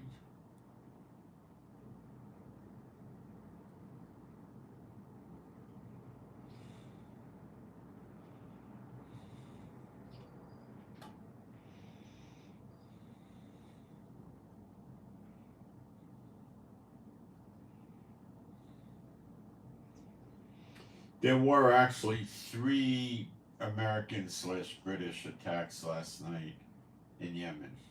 So they are getting a little bit serious.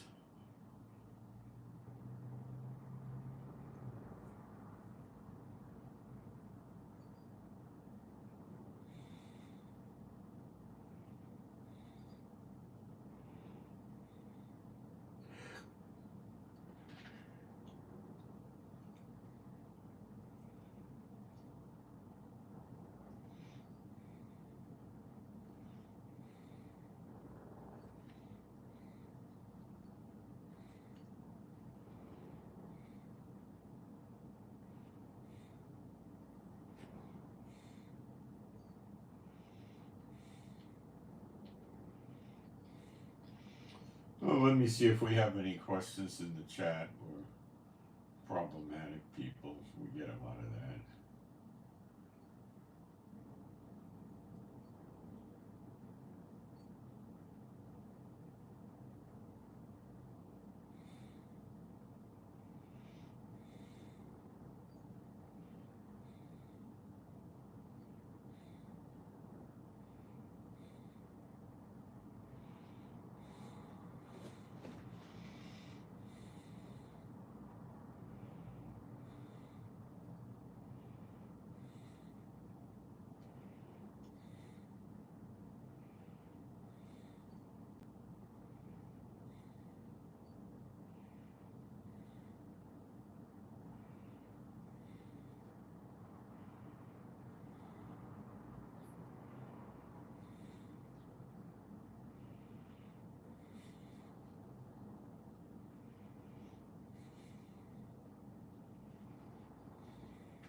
No, I was not in Vietnam.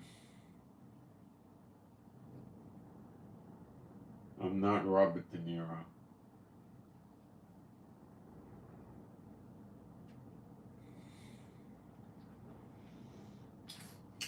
Okay. I don't see any questions in there. I think I've updated you. Let me go back on my notes. There's a few other things.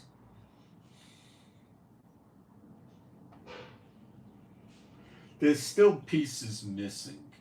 The military of Israel is not seen in Zechariah 12 yet. They're very active today. The democratic government of Israel is not seen yet. It's very active today.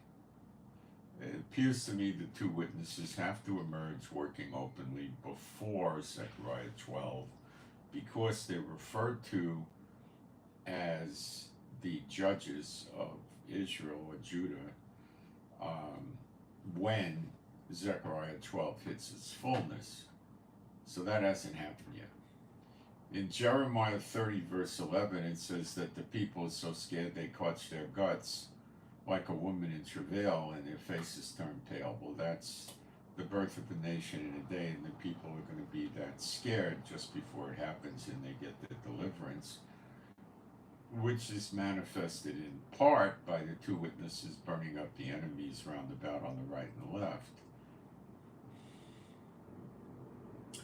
The people in Israel are stressed right now, but not really scared. I mean, you go to stores, there's tons of stuff to buy, there's traffic, people going to work, and it's going on. Okay.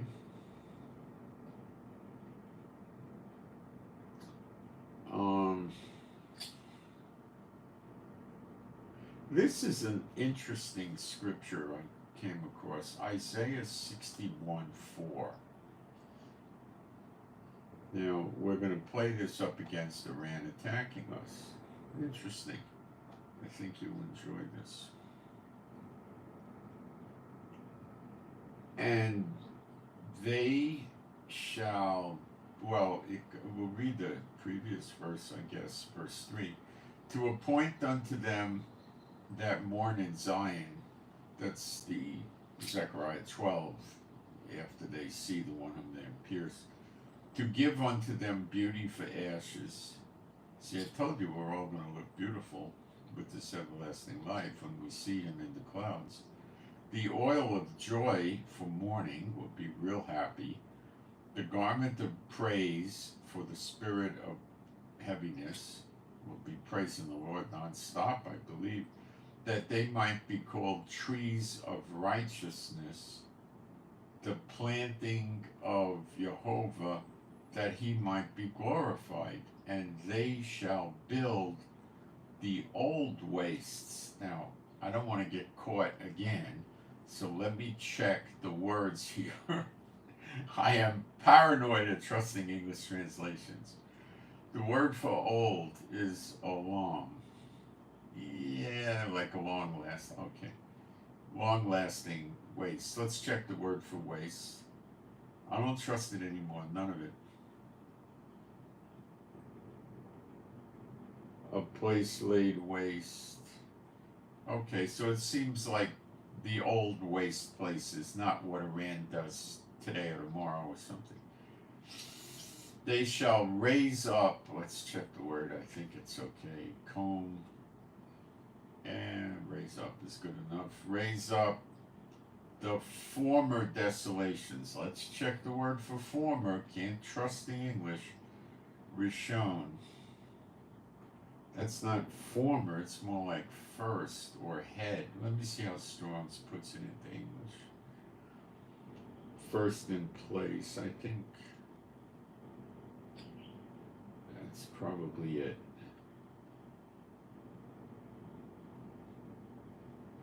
See, the first day of the week, Sunday, is called Yom Today Rishon, the head of the week or the first of the week. So, could I stretch it and say, raise up the most important desolations? I think that's going too far. I think it's the old desolations again, something like that.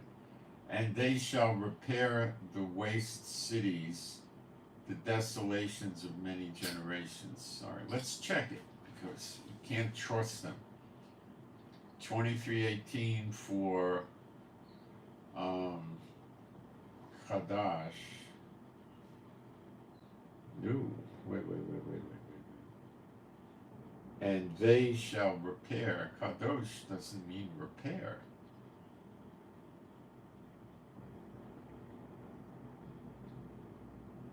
It means new, like the new moon is called Kadosh.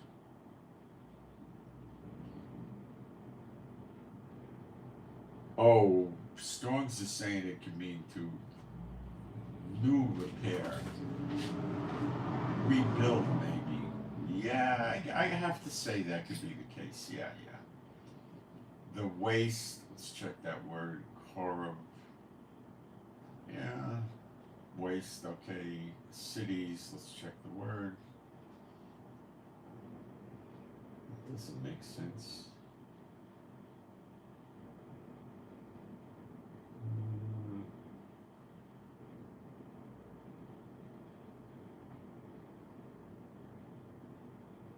Guarded place. Yeah, we could go in cities, I guess.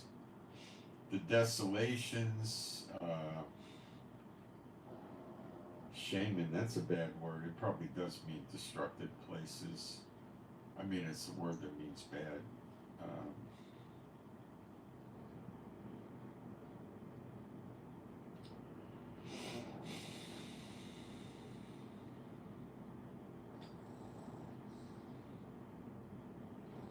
yeah, I think they got that right. Desolations of many generations. Let's check all this.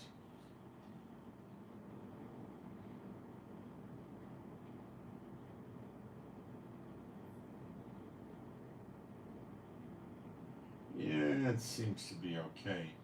Um,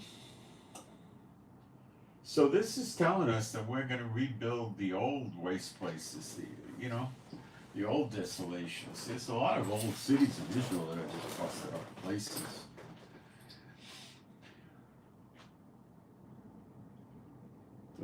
Some of them are archaeological sites, and they are fenced in, and you pay admission to look at them, and they're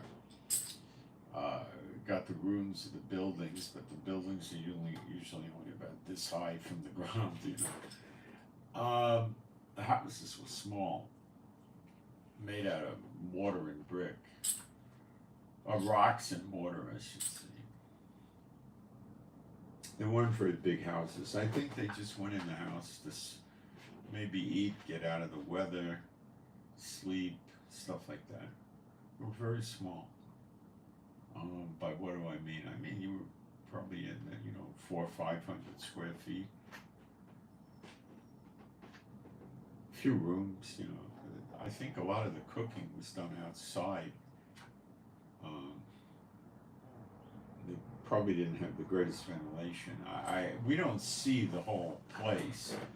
We see the walls close to the ground that's left. That's all we see, and you could see where the doorways are and things like that. So there's a lot of that. I guess that's what they're talking about.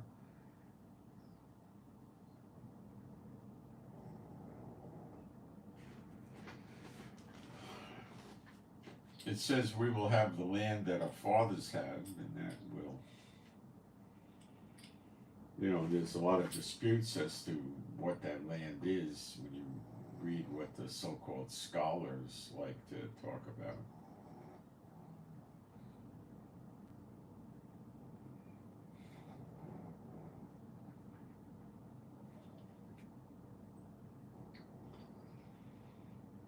Someone says I'm about to bust. Well, if you think I don't teach correctly, then give us the scriptures to counter my teachings. Without the scriptures, everybody here considers your comments irrelevant. No scriptures, it's irrelevant.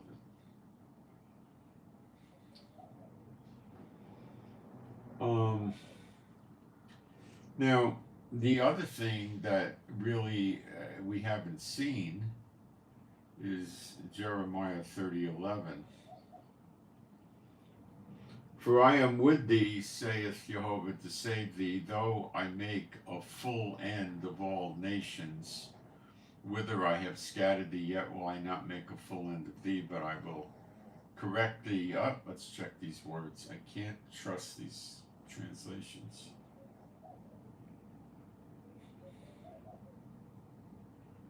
I think it's a good translation, but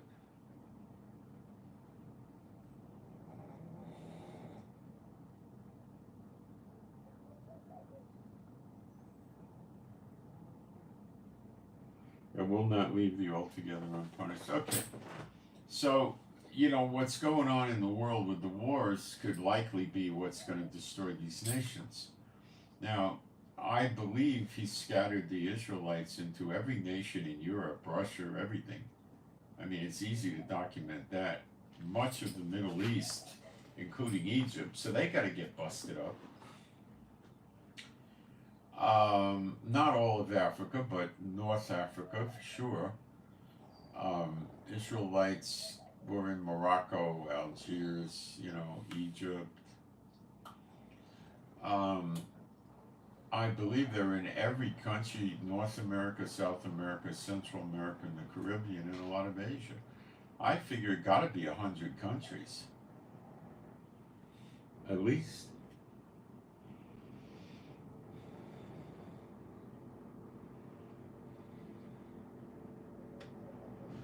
Okay, and we're not seeing that, but it looks like it's moving hastily on its way. The leader of China, Xi Jinping, whatever his name is, apparently suffered a stroke some weeks ago, a bad one, went into a hospital.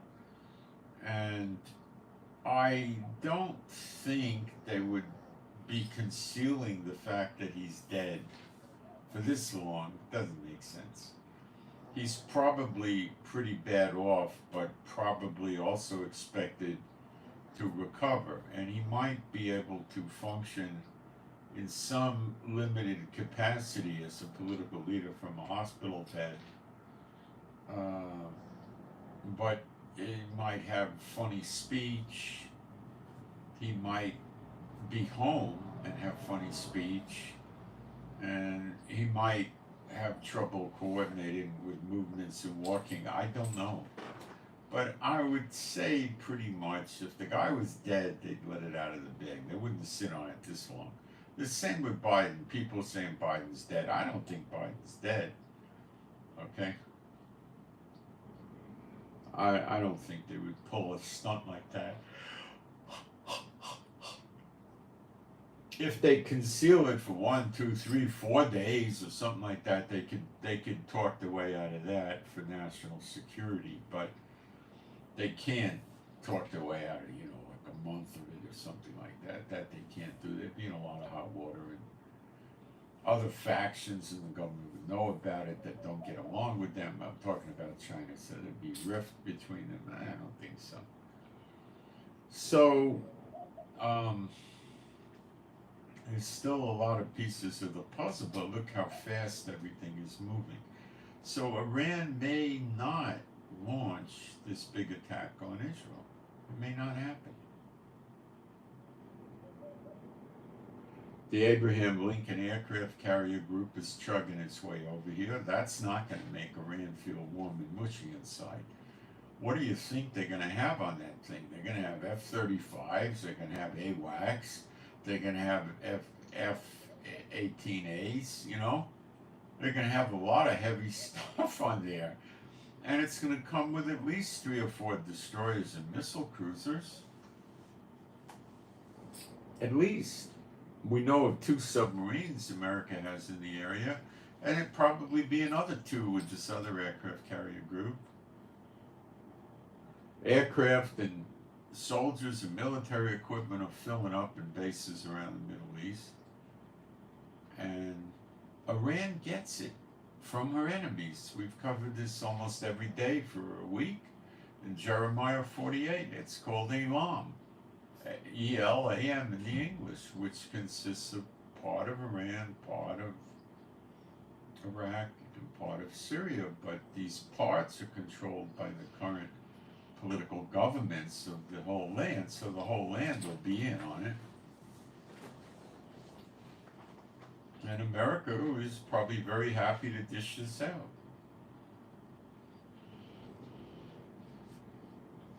The Houthis are shooting at their warships. The Iran-backed militias are attacking their bases in Iraq and Syria. You know, it may be the time that Biden or the Democrats want to come out as war heroes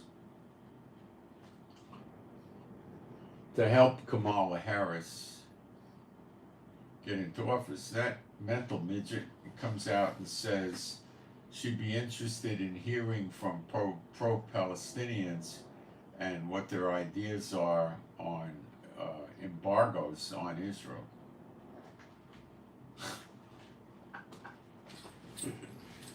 You know, the world's gone mad, and Netanyahu's letting it take its course. Okay?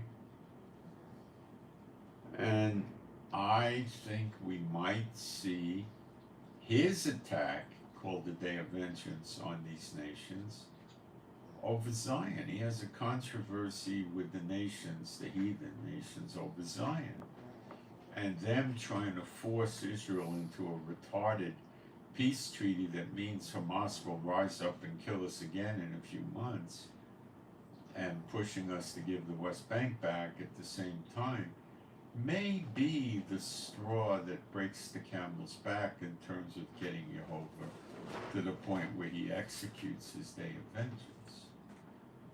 So many nations may turn against Israel, not because they attacked Lebanon or Iran, because they rejected Biden the Great ceasefire deal, which is a moron deal.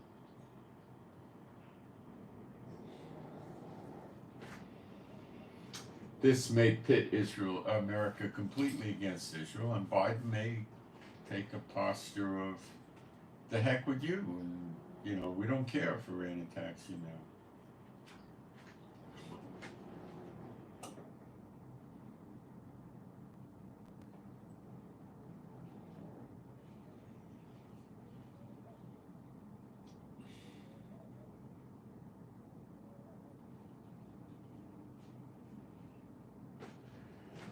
So I think we're going to see more nations turn against Israel. This is the plan, okay? This is what's going to happen, and they're going to lay siege against Jerusalem and Judah. And the only way you're going to really be able to lay siege against Jerusalem is this is Jerusalem, and it's surrounded by the West Bank on three sides. The West Bank has to be full of people surrounding Jerusalem, and it's not, we don't know, there's 2.5 to 4 million of them living there, and we don't know how many of them there are. In reality, they don't register for, population counts, so we don't know.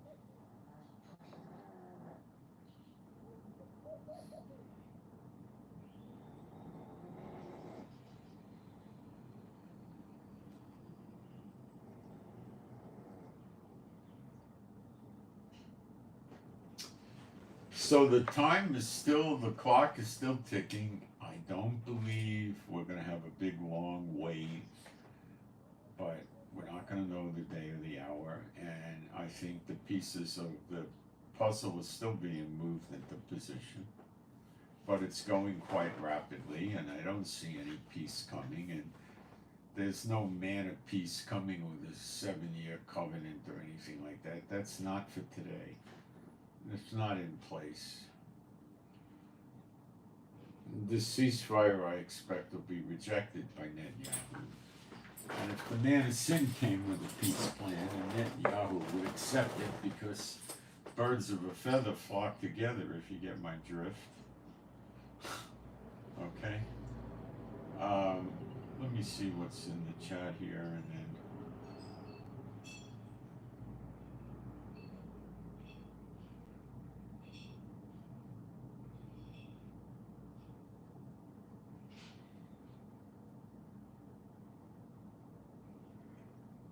Isaiah 34, well, we covered Isaiah 34 verse 8. Do you have any specificity in Isaiah 34 that you're interested in? You didn't give any verses.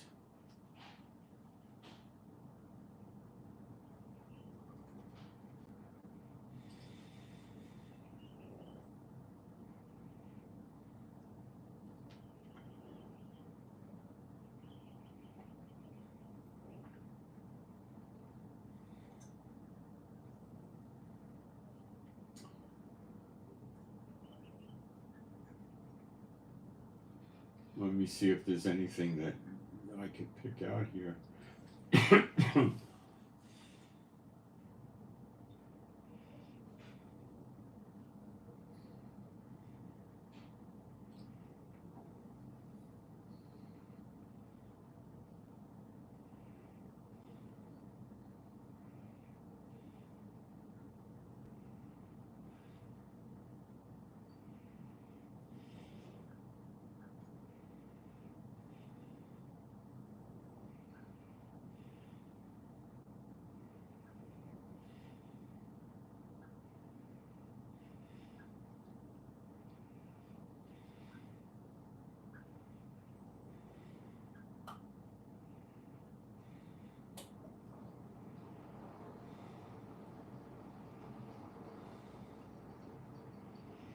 I'm not seeing a whole lot except letting your brother go free, which is a redemption year type thing.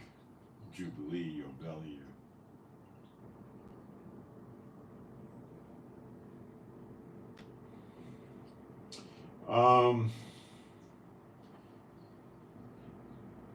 So barring any other questions, let me get back on my notes. I think there was something else.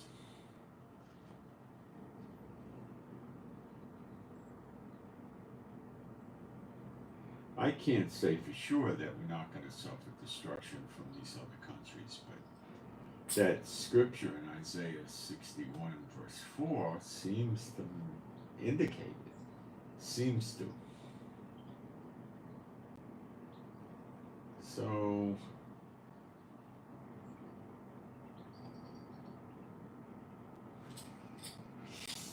that's what I got for now. So I'm Moshe. Please pray for me and my wife for peace, safety, protection, joy, healing of our bodies.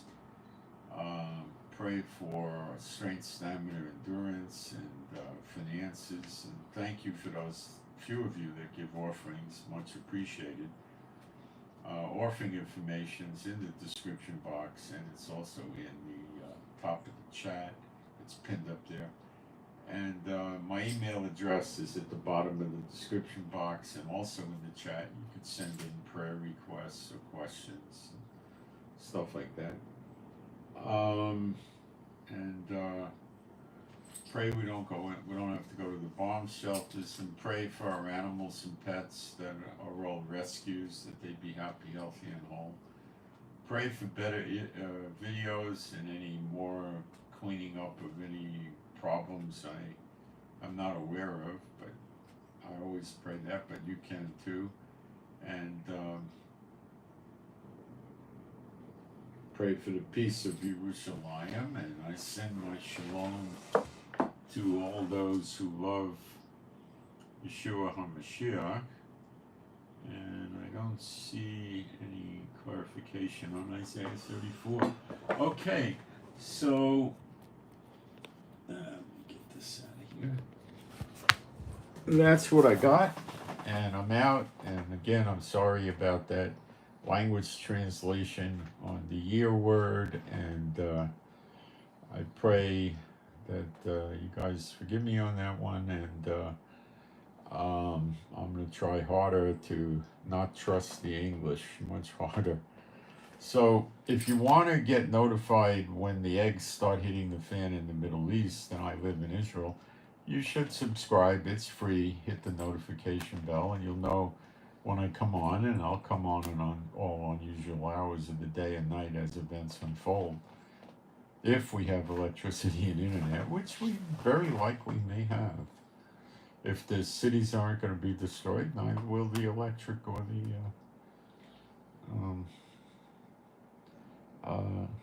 the internet. Now remember, Jehovah controls when the day of vengeance comes, and if he's really mad at them for mocking him with these, peace plans, which they're going to try to force down our throat, that might be the trigger. I use the word might. Okay? What Israel does and what Iran does is not going to dictate to Jehovah when his day of vengeance that he predetermined thousands of years ago is. He knows when it is, and he will determine it, not man. Okay? Also, what I'm doing here is a lot harder, to toot my own horn slightly, than what the prophets were given the word, they wrote it down, and that was it. What I'm doing is interpreting the word and applying it to present day current events. That's hard, and I'm all by myself doing it. It's not exactly easy. Okay? All right. And remember, living here in Israel today would be like living in America with drones and missiles coming from Canada, Mexico, Cuba, Nassau. That's what it's like living here. Plus terrorists in the streets, which you probably have in America too. Okay, So I send my Shabbat Shalom to all those who love Yeshua HaMashiach. Thank you for the offerings. Thank you for the prayers. And for now, I'm out. And appreciate if you hit the thumbs up button. It takes you 2 seconds, okay? And I'm out. Thank you.